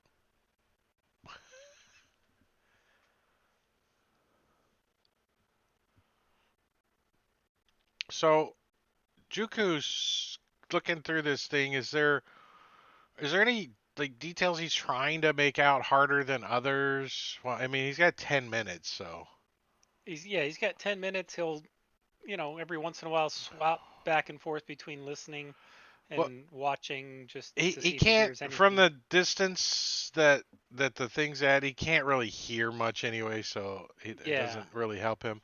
And the far ship, the sensor's too far away to really make a whole lot out. So the little ship up front's really what he can really see mostly. Yeah. Mostly I just want to focus on the red wizards and that guy that they're talking to, the skeleton looking dude. The when you first start watching, you see him. He's like talking. He looks like he's waiting for a second. Give me an insight roll. I can do that. Decently trained in that one. Wow. So you see that what you can tell from the body language of the red wizards and this guy is they're subordinate to him, whoever this guy is. But he doesn't appear to be one of them, right? He's not wearing anything like that. He doesn't look anything like them, pretty much, other than he's humanoid, right? Um, but every now and then you can see that they're glancing at towards the cabin, towards the door on the deck, waiting for somebody to come out. And finally, the door opens, and the red wizards kind of move around into a semblance of a formation around the outside of the door, and the individual wearing the the greenish color outfit kind of steps to the door and communicates with somebody in the doorway. You can see a humanoid shape in the doorway, but it's dark in there. You can't quite make out who it is or anything. And they're obviously having some kind of conversation. And the individual in the green, you can make out, the back of him and the way he's moving his hands and stuff. And it looks like he's really gesturing loudly. You know what I mean? Like, Like casting a spell no, or he's waving his hands and in like arguing. anger or something. Okay. And he's pointing I to wonder the if he's we made pointing him to the angry. guy in the doorway. Having a disagreement. Yeah, you Is definitely Dooku? think that. And then you see him. He stops and he just kind of nods his head down and he teleports away. Poof. And then for a brief flash of a second, you can see that same teleport flash onto the ship in the background. So you pretty much get the idea. He teleported to the ship in the background. And then the the individual in the doorway steps forward into the light and looks directly at Juku. And Juku gets a perfect look at this individual. And he raises up his hand and he reaches out and crushes your orb in his hand from a distance away. And then as he does it, you see him point in your direction, and all the red wizards turn and look, and your sensor goes out. Okay. Now this entire time everything I've seen I've been describing to everyone else in the And party. in the old Yoda Juku voice, Yes. things aren't good. No, things aren't good. Juku's not happy. You know. Red clothes. bald. Juku talks in the third person all the time, so. So, do you describe the last individual Like, too? Yeah. absolutely. So I'm going to share that image with you guys. That's not one I really want to go talk It's to. he's definitely wearing Red Wizard's robes. But Juku, you're not 100% sure who he is, but you kind of heard what Smedley was talking about, and you got an inkling that maybe So is this the same one that was on this ship, or are there two undead-looking creatures? there's two There's undead-looking two. creatures. Yeah. And then as you guys are like shaking your head, trying to, you saw what? What? And he pointed, and you see the large ship opens up some kind of extra dimensional portal in front of it and vanishes through it and disappears, leaving the smaller ship still hovering there. That's what we got with the started his Stargate shit. And you guys all hear the, as as the bigger ship disappears. At least it's not mind flayers Yet. yet. Yet. Shh. It's like the last 3 campaigns we played in had some kind of mind flayer or something. Brain. So, Juku describes to you a scene that the green individual was yelling and screaming at the guy that just pointed at you guys. Yeah. So, let's put that in perspective. Somebody was yelling and screaming at Zastam. I'm not sure I want to hang around here right now. Yeah, I have a bad feeling about this. And you guys can hear the hum of the smaller ship get louder.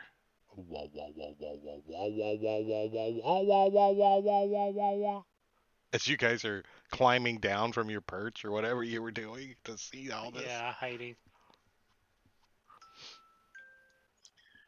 As in, it's powering up, or as it's getting closer? As it's turning the engine has started, the outboard motor is getting louder. Whatever, however you want to take that. But it's directionally, is it heading towards us or I think you guys are probably running, right? I'm Like climb back down Fly. off your perch and it's yeah. like, what are we gonna do? Oh, is it coming this way? And you're not That's sure. what we're You trying to know, it's figure like out. Yeah. split second decisions here. What you guys are gonna do? Uh, Run. at least we slowed down that far and let you guys talk about it. Yeah, I'd say we get out of here as fast as possible. And if they know where the ship is, then we may have to abandon the ship, but cuz I don't if they want to recover the ship, I don't think we can stop them.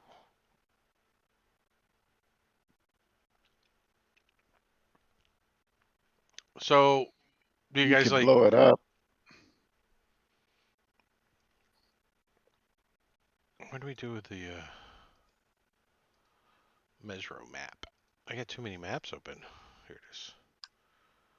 So yeah, so uh the ship it does you guys start it does start to sound like it's getting closer.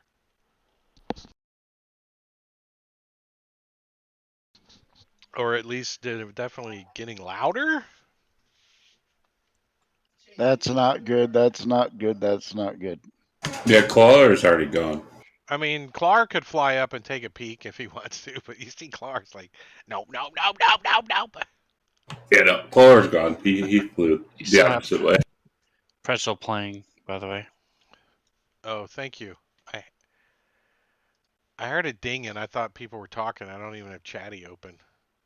Sorry, chat. I didn't mean to ding you with all that pretzel crap. If I pay like $800 a month or something, I could get rid of that from pretzel. But it's so expensive that it might as well be 800 bucks a month because I wasn't going to spend that much. I think it's like $30 or something a month. That's ridiculous. Although I think I'm down to like 3 songs now for free. I really don't I think that. think I think the list is really small now. I think we should stay by the ship and see what this other ship does. No point in getting airborne I mean, until somebody we could find out what they're doing. somebody could climb up or move to an area and spy on what it's doing. But currently, I'm assuming you guys are like, oh shit, you're like getting down because he Yeah, pointed yeah, yeah. right at Juku and squished his little eyeball. From a distance, he dispelled the spell. Right, but he wouldn't know where it was cast from. It's not Uh, like there's a tether back to you. Correct.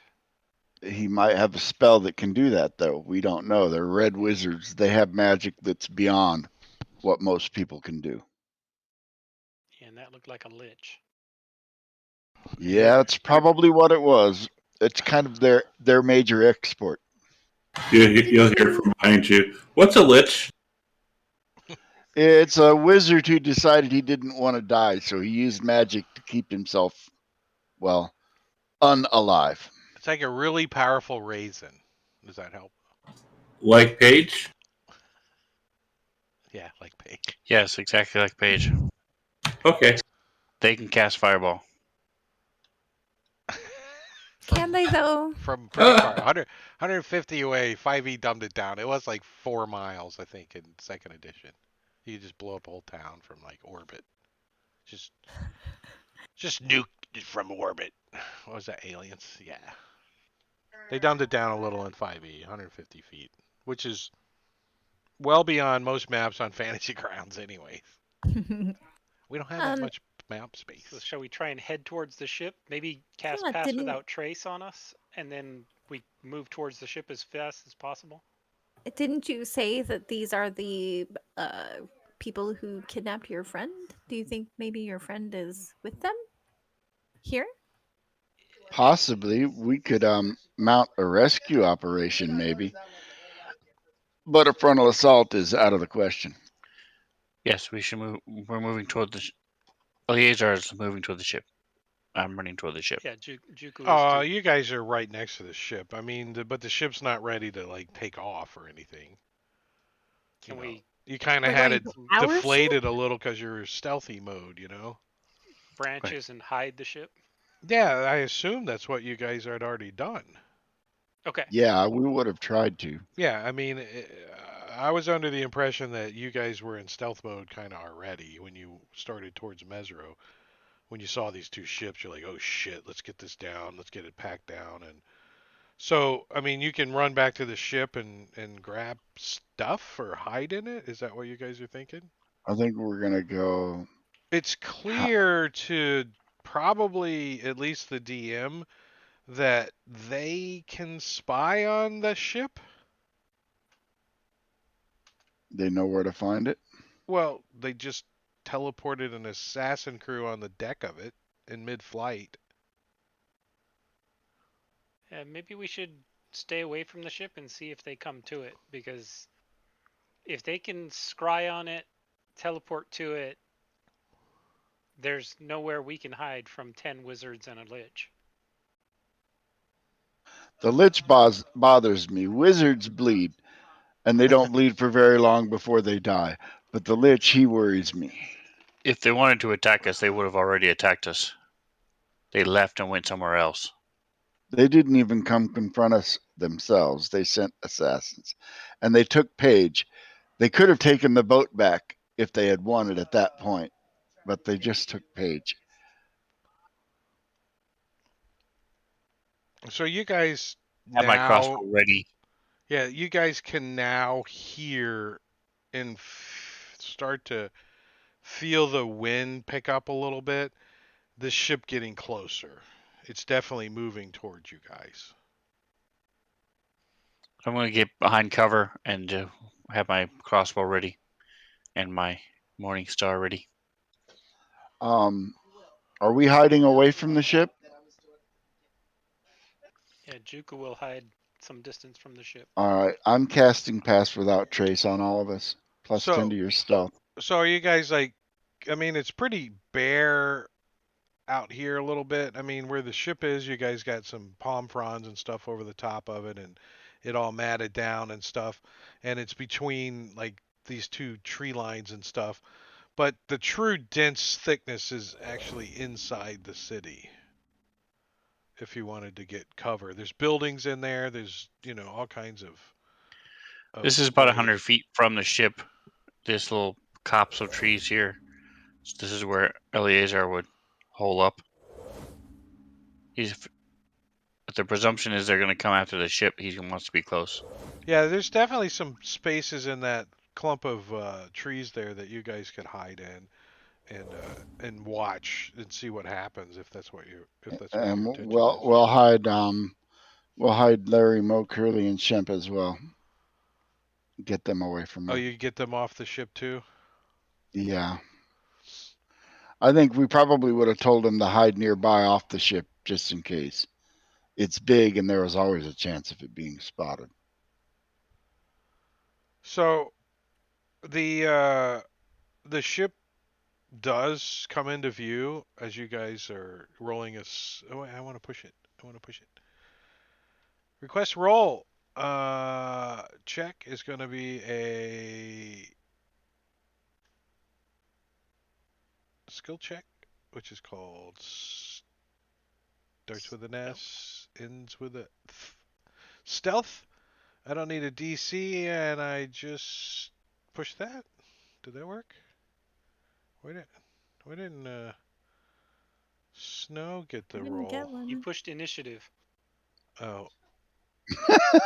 Oh, and I don't have her checked, so And if you want it hidden, yeah, click the little eye.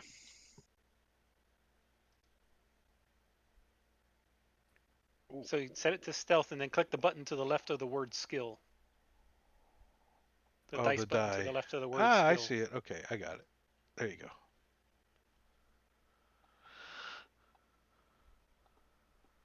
I forgot how this one works.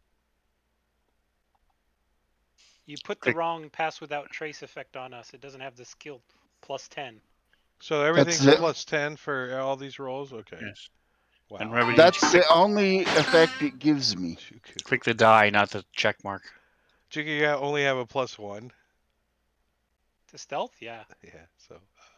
Yeah. That's the only pass. That's the only one it gives me. I'm pretty sure I have the module loaded. Let me find it. It's okay. That's good. You don't need to apply it or anything. I could figure it out. There we go. Plus 10 to Juku's roll of a 2 is a 12, right?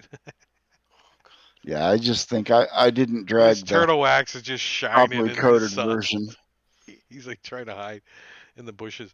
But everybody else totally for a group check, you guys totally do good. So um, there's not a problem as you guys watch this ship move towards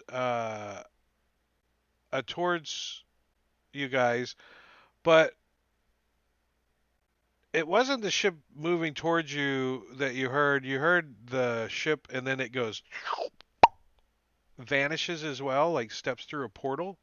You've heard that before. Much smaller sound in this case, but you still hear something coming towards you and making like a wah wah wah wah noise. And coming over the canopy out from the city of Mesro, you see what you would probably just call a raft or a floating barge that's hovering, just a hovering barge. And there's 10 red wizards on it, all wearing robes, and they're heading directly towards the ship. One of them looks like he's concentrating on maintaining the hover craft or whatever it is. This would be the perfect time for a fireball. How Yeah. far away is he? One Oh, guy's concentrating on it, huh? they're getting closer. So, but they're 100 feet up right now. So, and you guys are down here. So, when they get close enough in range, you're going to see the bottom of the hovercraft. Hmm. Is it close enough for me to shoot the operator from here? Um, what's the range of the long range of your crossbow? 600 or something silly? I don't know. It's stupid. 400. Heavy crossbow is 400.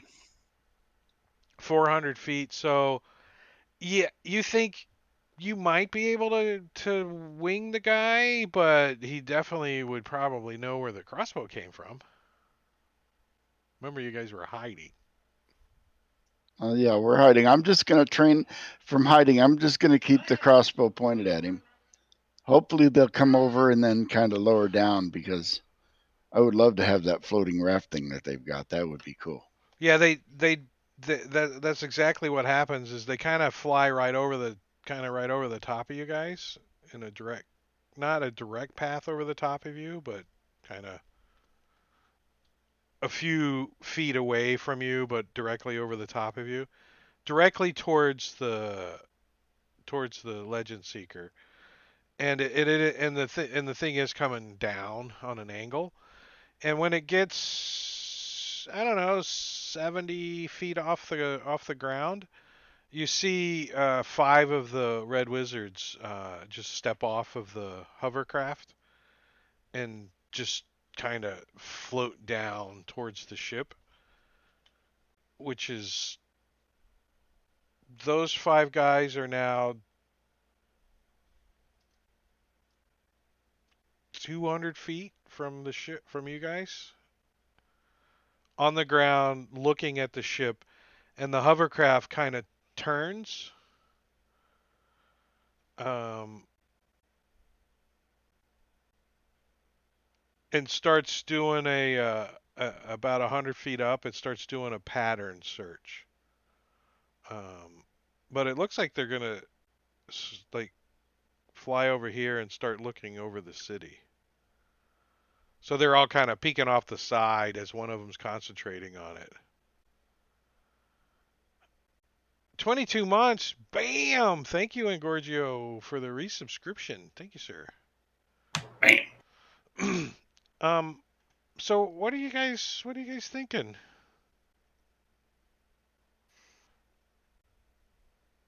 There's 10 of them, huh? No, there's only five on the ground, and then five are moving away from you guys on top of the hovercraft still.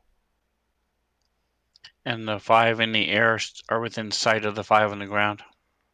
Well, they were originally. They're moving apart currently though. So I mean, at one point they were within like 60 feet of each other because they dropped off and feather fall down to the ground. I mean, I know you guys are hiding. If you guys want to shoot at all 10 of them while they're together and get all their attention, No. I don't know what your But I, intentions are. No, we I, want to wait until. My thought is to wait until the 5 on the floating ship are out of sight of the 5 on the ground, and then shoot, kill the ones on the ground. I agree. Caller will tell Snow that they have shinies. Oh, interesting. Shall I, how far away are we from them, the ones on the ground? 200 Well, feet currently. So we're 200 feet from the ship. I thought we were only 100 feet from the ship. No, you're about 200 across. Well, maybe Okay. 150 feet or so, like that. Yeah. The ship's kind of in these trees over here mostly, right at the edge. So, and you guys are in the bushes. So yeah, you can see them. They're like moving your branches and using mage hand to so they don't get sap on their hands or whatever. So as soon as I can't see the floating ship, I'm taking a shot and then moving forward. As soon as you can't see the ship or when you know it's well out of range, because seeing it is not that difficult. When I mean, once it goes beyond like where you're hiding, it's kind of you're under the trees. You're not going to see it, but you know it's back there and it's heading away from you guys. So if you time it, it could be like well away before you take a shot. Like Yeah, that's the like idea. 5 minutes or something. You know it. You can't even hardly hear it anymore. You know. You couldn't see it for like 4.5 minutes though. Yep. And then I'm taking a shot. All right, I don't Now have motion a is medley. I don't have an encounter set up, so I'm gonna need just a quick second to get some NPCs thrown together here. You can just hand wave it and say we killed them. I can. I'm not. It's milestone anyway, so we don't need the XP. Yeah, you don't need the XP.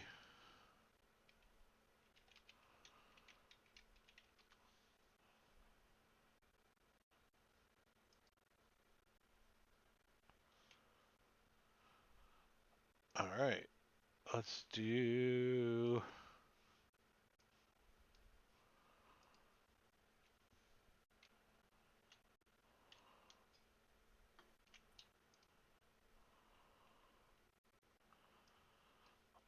Let's do that. Let's do a map. Let's find a nice map. Jungly map. Let's see if we get something jungle. Welcome to the jungle. Ah, this will work. So let me put you guys on the map.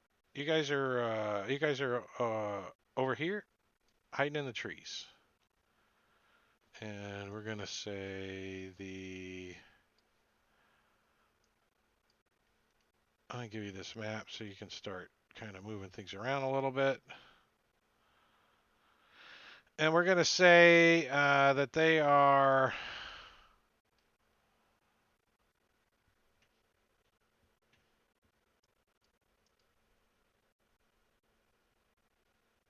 In the combat.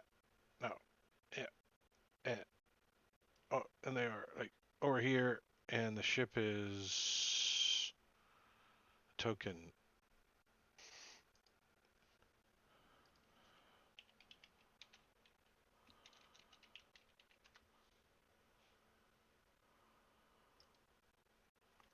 Huh.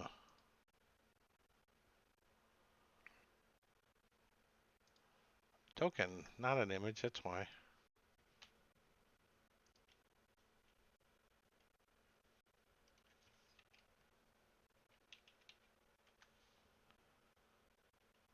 And we'll just say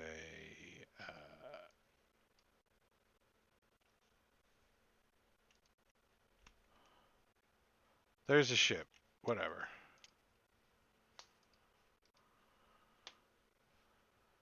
And here they are.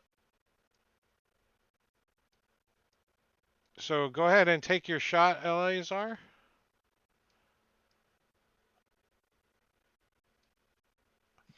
I want. So they're. Okay. They're nicely. Hmm? I'm trying to get one that was away from everybody else, but they're all clumped together. So I'm taking a shot. Yeah, they're like pulling the leaves and stuff and off of you. So it's like Oh, dropped a and 20. it hits like a branch and ricochets and then sticks him in the back, and they all like hear the thunk and look at him, and he's like, "Ah," and he turns around and he points back towards you guys. Message for you, sir. Message for you, sir. I'm going to gamble. Since I got a new toy, I'm going to redo that. What do you got? His new feet.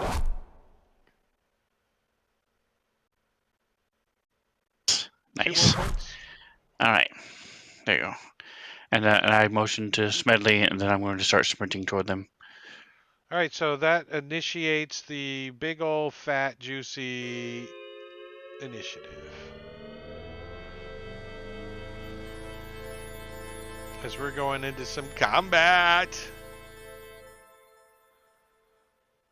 All right, so that works out pretty good. Makes kind of sense that Eleazar, you get to go first.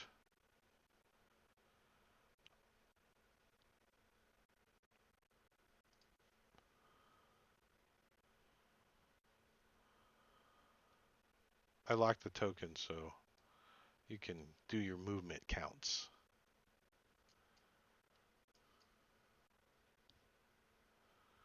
Let me turn this key off a little bit so you can show the map a little better. Yeah, so I'm running up to there. And then I'm going to put away my crossbow. And I'm going to action dash to, actually, I take that back. I'm going to go serpentine. Stick it move! Stick it move! Sort of try to get a little cover. I know it's not going to help against magic, but I like to think it is. It's just instinct. Yeah, so this guy next to him, he like looks at him, sees the crossbow bolt stuck, and you can see him like zoom back around and sees you, and does some calculations and licks his finger and looks at his. I point at Smedley with still holding his crossbow. I don't even have a crossbow in my hands. I'll wave. Well, and, I'm still hidden, so he can't see me. yeah, and he looks at Eleazar running across there, pointing backwards, and kind of starts trying to see if there's other people coming, and I think he's going to move forward a little bit, looking a little confused, kind of squinting and looking at your direction. You can see that he's got like glasses on, and he doesn't look like he can see very well. He's like squinting. It's like you can see the glare off of these magnifying glasses that he's wearing on his face. And he comes moving forward. He's going to move his full movement, squinting, seeing he can see you. And when he gets close enough, you see him, wow, and he just launches 3 magic missiles at you.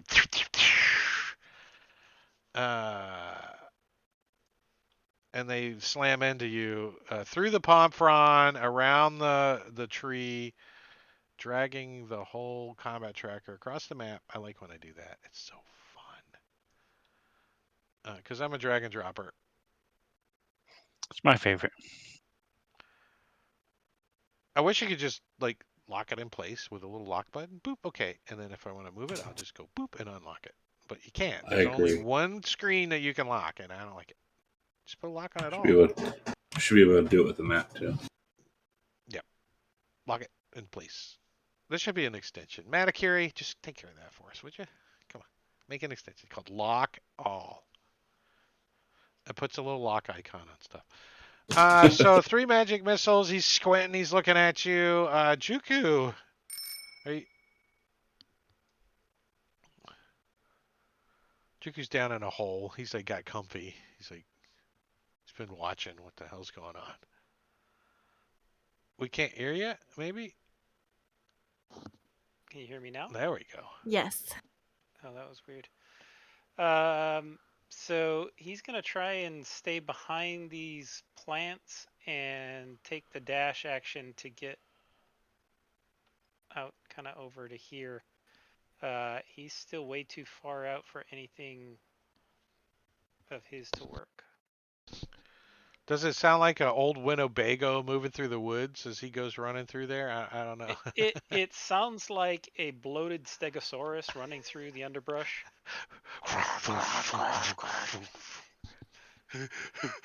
You don't think anybody can, none of the Red Wizards can see you, but they know you're there. Yeah, I've abandoned all hope at stealth at this point. Medley. Let's see what kind of range we got here. Oh, well within range. All right.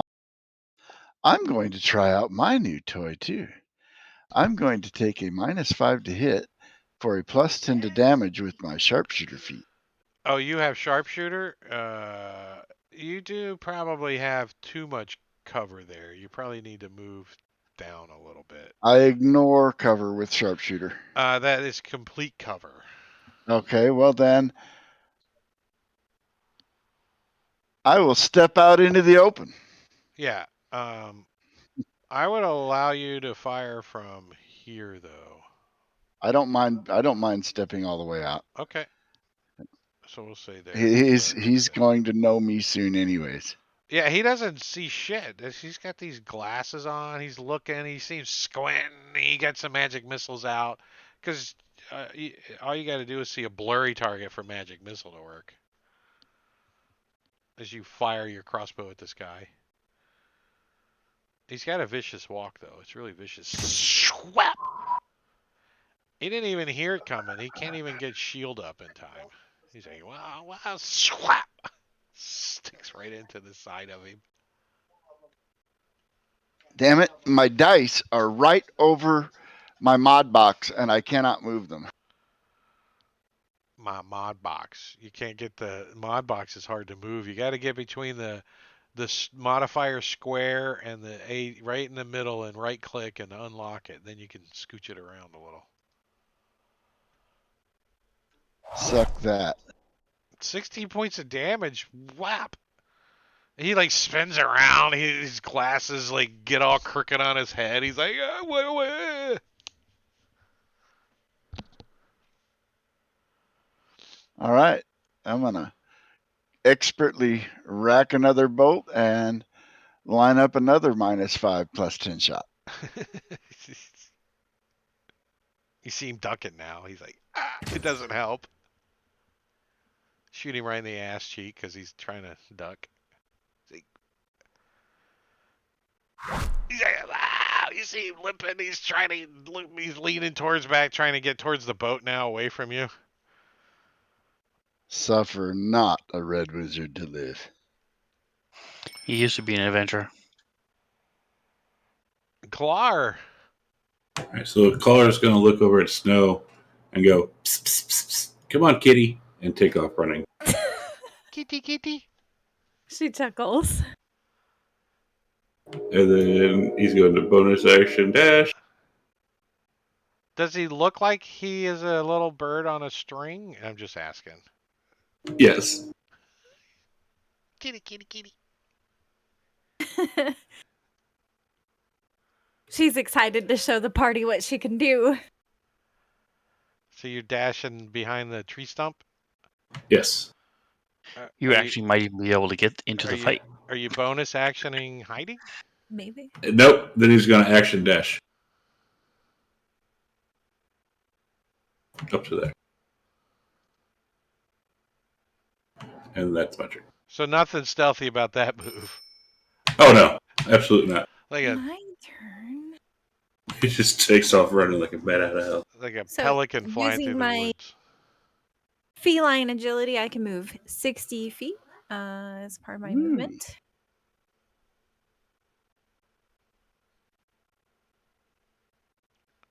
Just gets me there.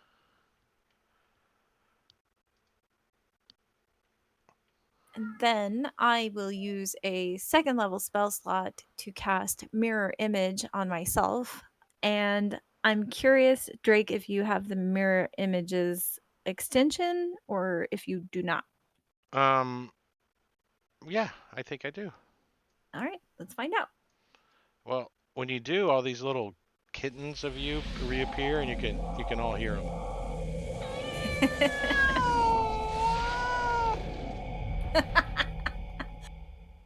And then before I end my turn, I kind of, in a really gruff voice, shout at the enemies, "Come fight me!"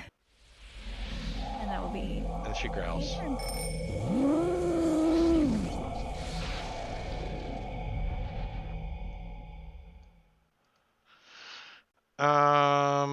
This guy, I'm changing his name a little.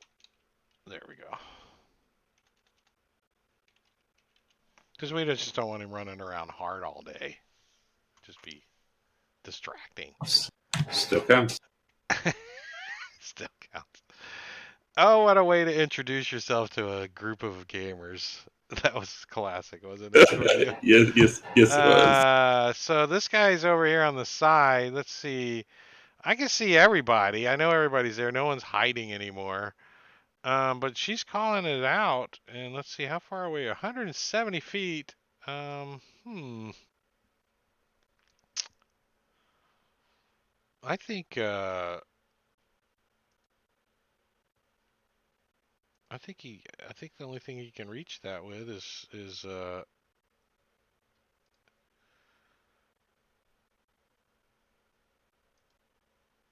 Oh.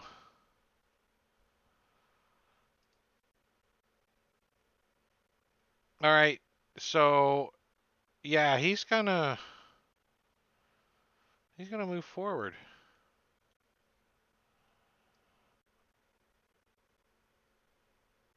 Oops. Sorry, I need to do. Can only move 30 because he's walking. He comes strolling forward and gets 135 feet away and does take the challenge as he chucks a fireball at you. Oh no. Oh wait. I get a thing. I get danger sense.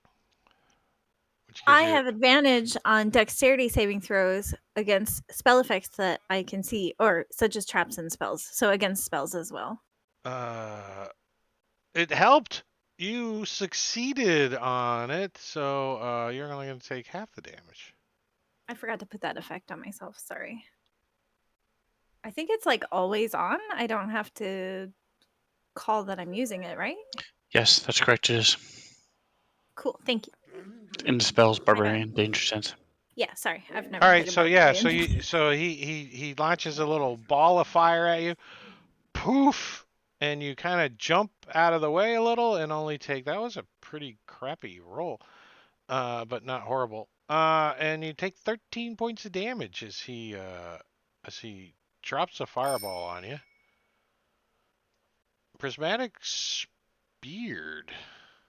Hmm. Does she fall asleep out of boredom? Because that's what every wizard always does. Yeah, they're falling asleep. Not. Yeah. Magic missile and fireball. Gee, these guys are Yeah. really Hey, I didn't code unique. these. Blame somebody at Smiteworks. Uh, he's gonna move forward and do Ice Storm on all of you guys, especially Claw and Eleazar. That's gonna hurt. Yeah, it's not Fireball though. Yes, 20-foot respect. radius. Wow, that's a 40-foot. I might be able to get snow in that. No, 40-foot diameter, or is this radius? 40-foot like that? Is that right? Yep. Can we get Juku? Can they Would he target know the middle of Juku the is bush there? like that? Yeah, would he know Let's he's You got to there let's target a targeting? see. spot you can see. A hail of rock ice pounds the ground on a 20-foot radius centered on a point within range. A point within range. It doesn't say you have to see it. It's 40 foot high too. He could center it on top, drop it down on all you guys. What's the range on that? 300 feet. Oh my god. Yeah, ice storm's Yeah. nasty. Is he going diagonally to draw that circle? Do what?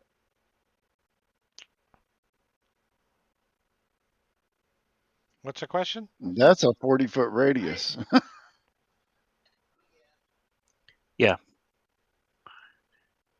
This looks huge. 40 is a Yeah, 40. It's a 40-foot. Yeah. This is it's a 20 40-foot feet. thing, not a 40-foot radius. 40-foot True. radius is an 80-foot circle. It's a 20-foot radius. Yeah, 20-foot So radius. So yeah, this is a yes, radius. Okay, yeah. yeah. So yeah, just you two. That's kind of what I thought. Oh, Oh they could wait, get me he's a maybe. sorcerer that can expand it. There you No, go. he's going for Clar and Eleazar. So that's a dex check on you two. If you want to, Clar or Anybody? Is this for damage? Do I know? Uh, it's to so a bunch of rocks the size of baseballs start pounding down in a 20-foot radius, 40-foot high cylinder centered Yeah. on a point over the top of y'all's head. And each creature Okay. in the cylinder has to make a dexterity saving throw. So I will use my inspiration. All right, here comes the roll.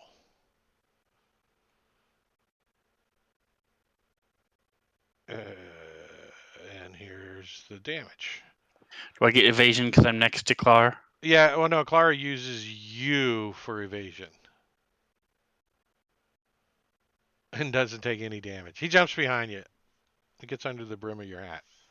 But you take 17 points of damage as saving throw damage, half as much damage. Hailstones turn the storm's area into difficult terrain until the end of your next turn. And at higher levels, I could have used more d8s, but he didn't. And he moved his 30 feet. Let me make sure I mark that off and put concentration on him. No, it's not concentration. It's done. It's instantaneous. Gone. Thank you very much. Sober eccentric howl.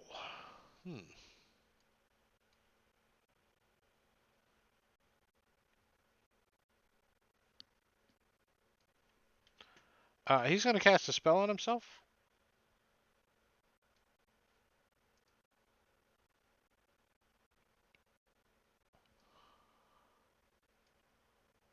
Banishment, right?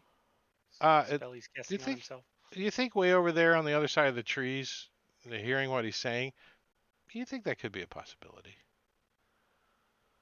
And he disappears.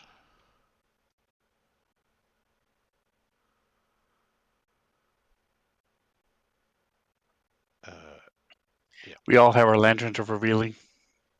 it's gonna come in handy. It's pretty windy out though. And brown mustache points. He looks mad. He's like, "You have disrupted our search." I don't know what he says, but he's gonna cast a spell on himself too and move forward. He doesn't like getting hit in the back of the head with an arrow, so he casts mage armor on himself. Let me double check that. And he's gonna move like over towards this tree, get in a square. All right, top of the next round, Eleazar. So like all this hail and boulder rocks and ice rocks and shit are all over the ground. You're like slipping on it and shit. It's all difficult terrain.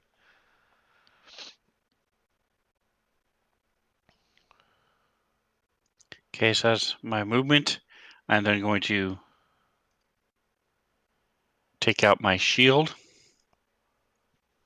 and use my bonus action to heal myself. When you say take out your shield, what do you mean? You told me last time it takes a full action. I can't do anything else except take out a shield. Oh yeah, you mean strap it to your arm and everything. Yeah, that's an action. Yeah, definitely. When you said take it out, I didn't know if you were just like, holding it or whatever.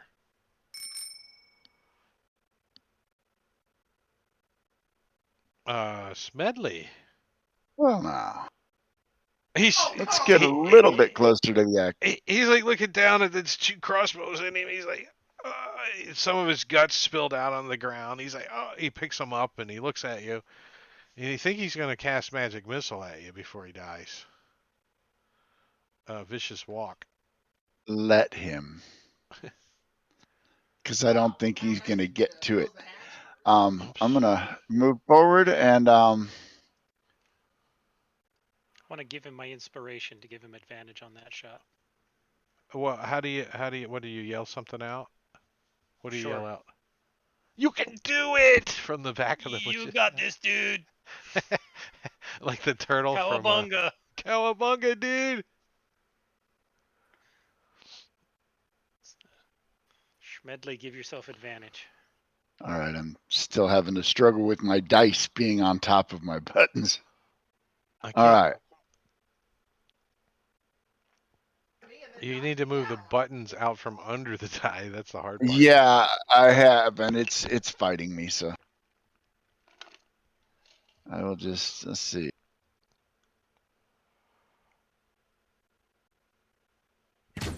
Oh yeah. Oh, I forgot. That's Well, there was an extra 10 points of damage, so I guess it went all the way through his head. Um, and I will line up a shot for the next guy. Yeah, one of his magic missiles just randomly shoots out of his finger, up into the air, buzzes around, and finally comes back down and hits him because it needs a target.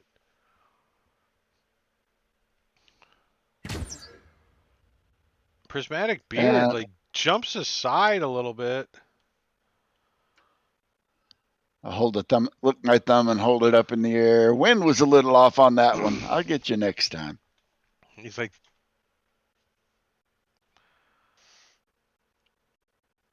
He can look over at his buddy with like 3 bolts sticking out of him, 4 bolts, or only 3. How many can you take?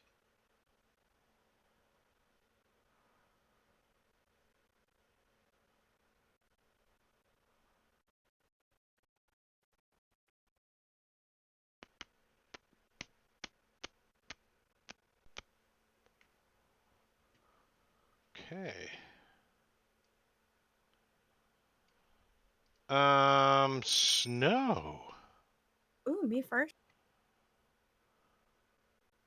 Okay. I'm gonna see how much range 30 moving 30 in gives me. How close I am to these fuckers. Let's see this How long did one's- I say the hailstones stay up? Did I? Did anyone remember? Stays difficult terrain for a while. I was wondering how long. It's a while. 105 feet away still. Um, Till the end of your next turn. Crap. So far away, this kind of sucks. Okay. I'm gonna use.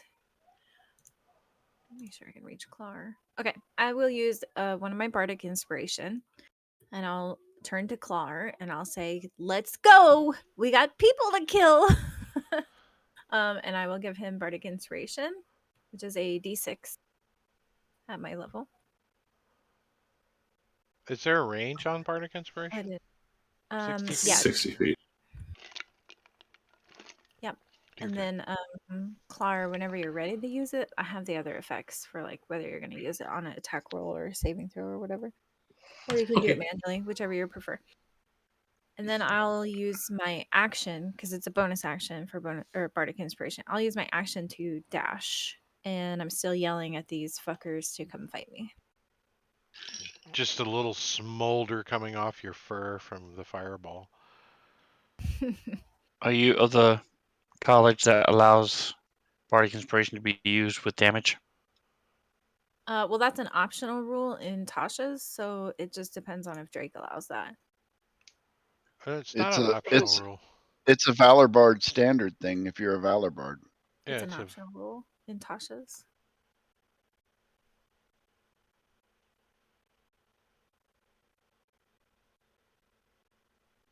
magic option. Signal of Bard feature. That's for casting a spell.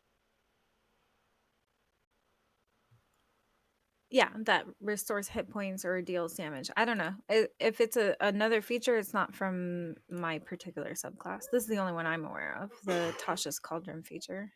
If a creature has a Bardic Inspiration die from you and casts a spell that restores hit points or deals damage, the creature can roll that die and choose the target effect by the spell. Add the number rolled Ooh, as a that's bonus nice. to the hit points you gain or the damage dealt.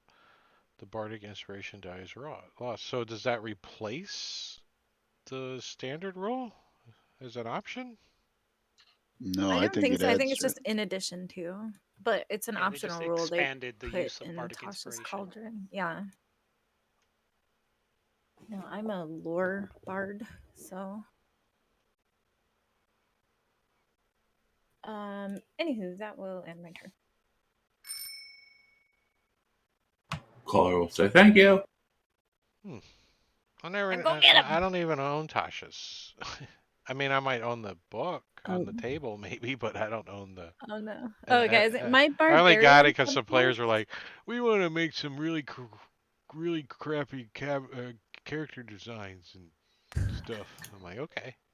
My barbarian subclass is from Tasha's Cauldron, so I hope that's allowable. I guess I should have asked you.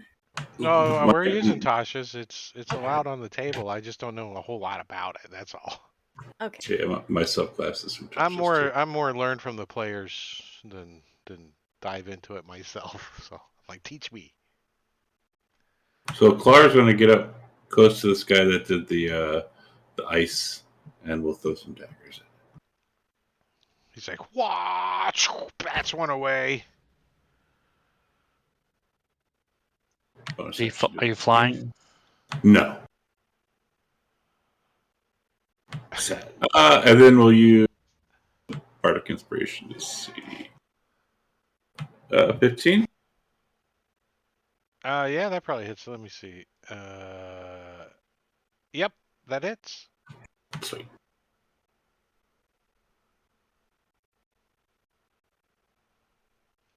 That's it. No, 9 points of damage. Well, he looks at you and he looks down at the dagger that's sticking in him, and he looks That's no over. longer there. He looks over at Snow for the inspiration, and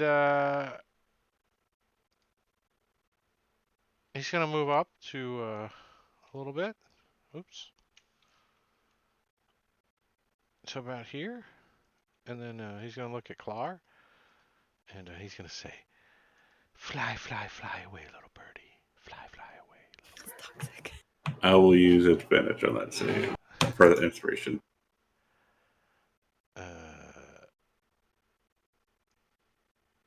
You want to use the bardic inspiration on your save? No, I already used that. Nice. Oh, Attack roll. oh, oh. Nice success on it. As Nice. he used suggestion on you, and you made it. Second level, and he passes his turn. And Claw will just look at him. Caw. Cocks his head a little. Caca. Hard nose. Yeah, hard nose is going to pull out this wand. No, I'm kidding. I think he is also going to just do a little damage. He's going to move forward too, but he's going to move this way a little bit. And then do some magic missiles. First level spell. Pew, pew, pew. On Snow, 3 magic missiles go flying at her as he's moving Barely a forward. scratch. Juku. All right. Juku is going to continue to run and try to get into this thing, because there's not much he can do. As a bonus, do I have anything I can do? Yeah, I feel like the mirror images thing isn't working. Well, it doesn't work against area of effect spells. Oh, I knew that. It should work against the magic missile, though. I think it Yeah. only works if they have to make an attack roll. Right. Yeah. I'm not sure. It just says when something hits you with an attack, I have to roll a 20 to see if they hit a mirror image or not. Yeah, The Bonus the extensions can action. handle that. Oh, Juku's doing something? Yeah, his bonus action. So he is I'll going to turn cast this rain Spiritual off. Weapon 60 feet right at the very edge of his range, and that will let him make an attack at this guy and do nothing.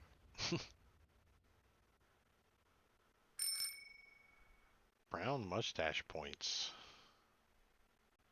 Oh, he's over here.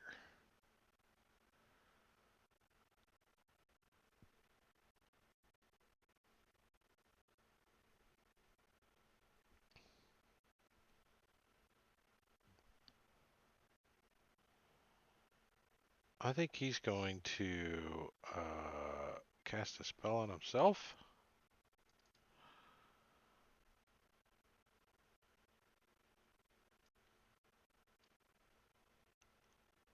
And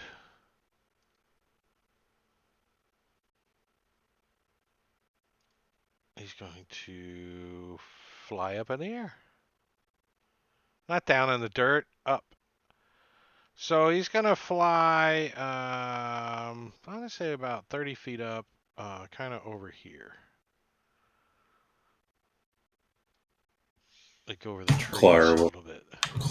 Clar will narrow. Smedley, top of round 3. Might be the Have they last run out round of? for the night.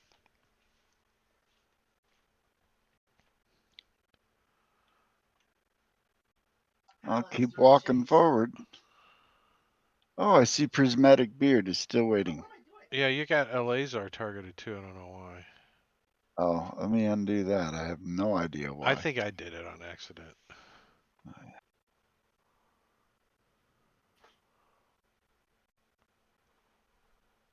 So this like turtle bat thing is flying around his head. He's kind of looking around as Smedley. You need to give yourself some ammo. It doesn't work well. Oh shit, I'm out. If you're like, fuck, my crossbow I do, won't. I do, I do have other quivers of ammo. So Uses his draw out an item freaking for the round and yep, pulls that's out what a I'm gonna quiver. do. I'm gonna pull another quiver out and swap, and that'll be my round. Fair enough. Clar's gonna come up to this little turret.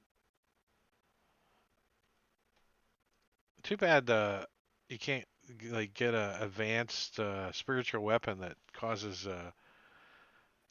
as an Sneak ally, attack. considered an I, ally. Yeah, That would be I, fun. that's the beast summons. Well, I mean, maybe a 5th level spell, I would allow it. You know, burn the 5th level spell, and it's an ally. Yeah. Because you certainly bonus could summon action. a monkey that has a stick in his hand too. You're just stabbing at this guy. These aren't some chodes. These are freaking red wizards, guys. I mean, And then he's they're not gonna move supposed to back. be easy. It's a good challenge rating for you guys. It's considered deadly. Yeah, then he's gonna move back, and that's it. He's like, son of a bitch, why you don't die? Snow. Okay.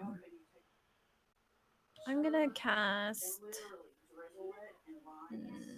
Not that one. This one. I'm gonna cast Dissonant Whispers on this fella down here.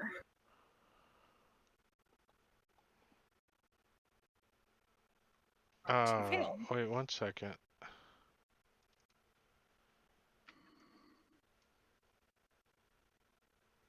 Yeah, he's gonna use his reaction to counterspell that.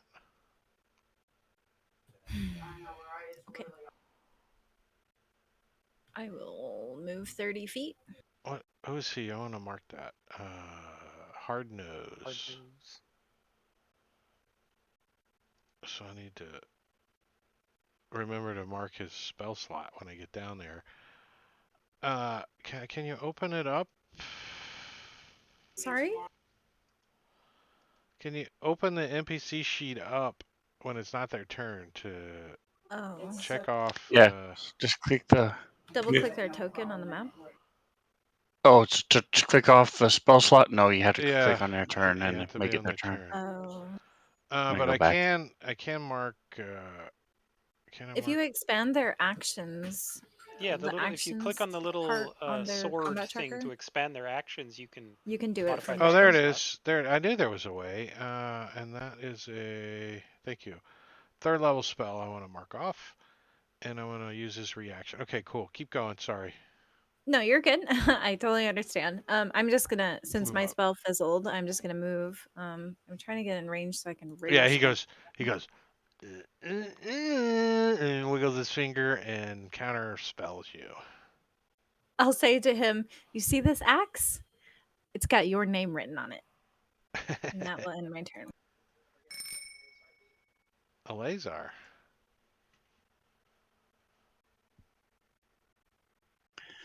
All right, so I'm going to move.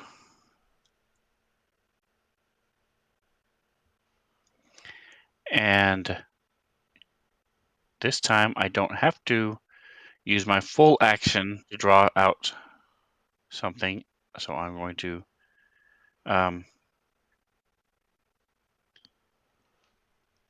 When are you doing diagrams on the floor? You're drawing out shit? What? Okay, I'm gonna go. Okay, Clara, I'm gonna run over here. I'm gonna get go behind up him, to and here. I'm gonna just confuse him with a spiritual weapon, and then he drew it out in the dirt. And I Clark have says, my morning star in my hand and my shield in the other. And I'm going to use my action surge since I haven't done anything else.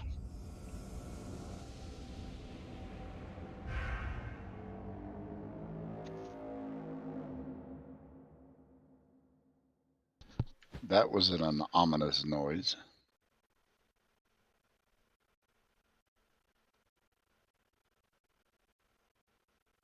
He's critical.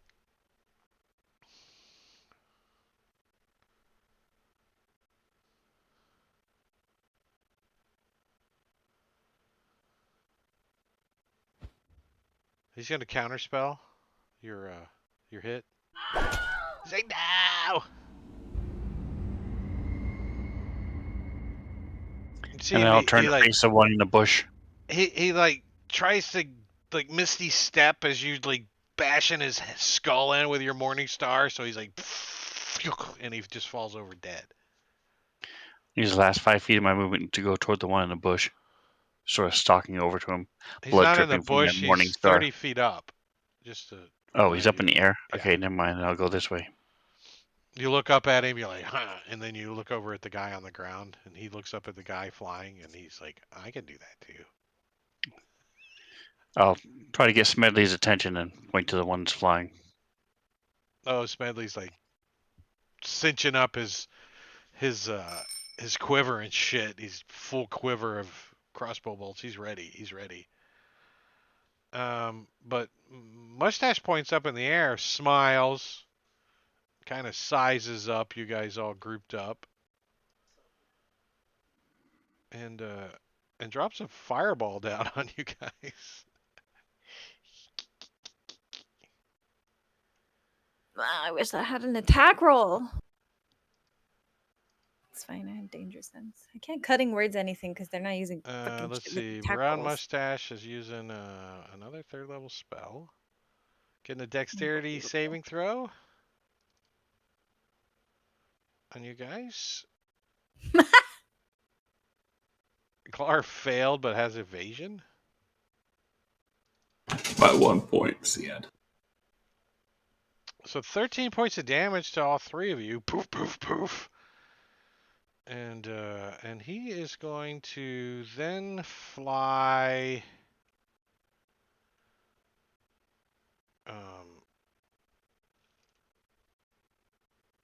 back behind this tree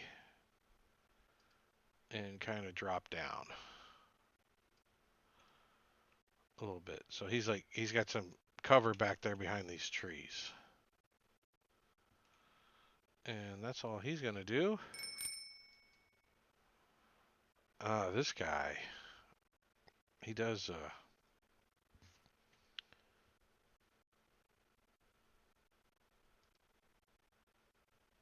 move up a little bit closer to you, Snow. Yes, come closer.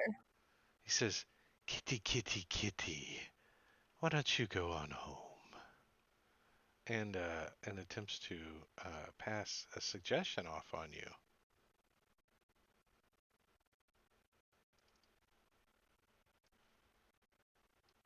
Okay. See, but home is where the heart is, and her Yeah. heart is with their new friends.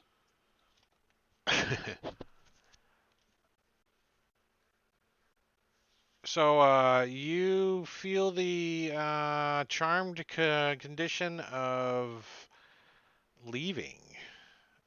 Since you are under suggestion spell, uh, suggest a course of activity limited to a sentence or two and magically influence a creature you can see within range that can hear and understand you. Creatures that can't be charmed, which I'm assuming they're not tabaxis, are immune to the effect. So you want to go home. But isn't Chult home? So Home. I get it. on a failed save, it pursues the course of action you described to the best of its ability. The suggested course of action can continue for the entire duration. So yeah, you really just want to start to leave and go home. You're like, I want to go home. You're kind of you're under a spell effect. And let me apply concentration on that guy like that. And I guess I could drop that on you so we know you're under the effect.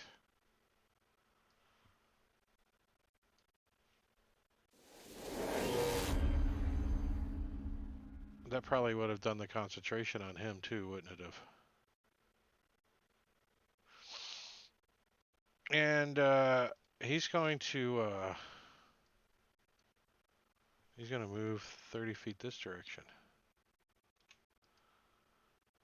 kind of circling like a piranha, a wolf. And Juku. All right. Can't get terribly far, but that's going to move over there. I'm going to move kind of just straight down through there. And I am going to target this guy, and I'm going to cast a spell. Is he going to counterspell it, or do I? Um, He's too far to counterspell it. yeah, He's you're outside 70 feet. 20 That's what feet. I was thinking. I don't think you even paying All attention that right. you is 60, 70 feet away. He's like, So I'm upcasting this. he all feels good that his suggestion he thinks works because the kitty's like, ooh, Must go home. must So I go home. guiding bolt him. As he succeeds on his concentration. Damn it. Bastard. Okay.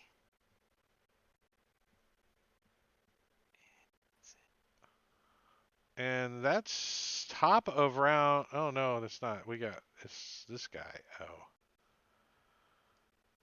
Oh. Okay. That's it. Top of round 4 is where we're gonna stop for the evening. And wow, what do you guys think? Didn't get the range.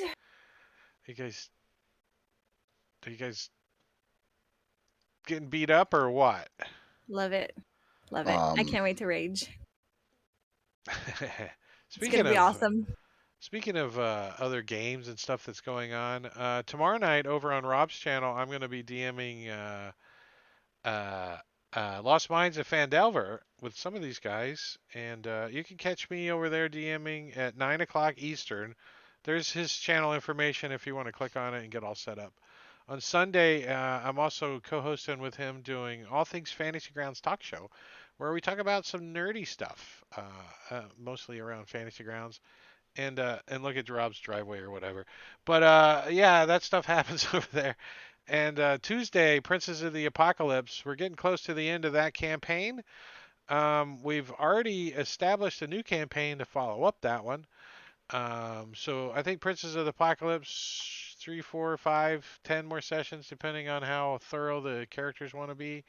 One more session if they all die, and it's a TBK next session. So yeah, you never know. And then we're going to start a campaign called Waterdeep Under Siege, which is another homebrew. It takes place 15 years uh, of some characters living inside of Waterdeep, and they've never been outside of their little common area for 15 years. So that's where it's going to start off. And the whole city's under siege by undead. The whole planet technically, and the only surviving city currently is Waterdeep. So that's going to be fun for Uh, for characters not being able to go anywhere, because where can you go? Waterdeep.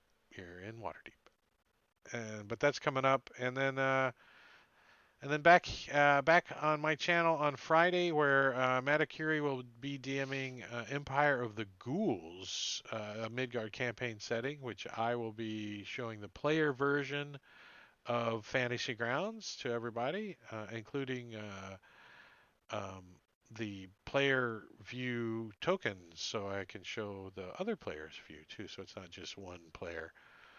And that's a question I have for you guys when we have lighting. Is it a totally like other dimension when player view is actually turned off so you guys can't see at all, but only your character's view? It's hard, is it? It is more challenging. Because I you don't think know Okay. what's around the corner. You can't see what they're seeing. You just like I gotta move my. It's a little harder for the DM too, because the players want to like creep, right? They want to because they can't yep. see. I mean, I'm not blaming. They can't see.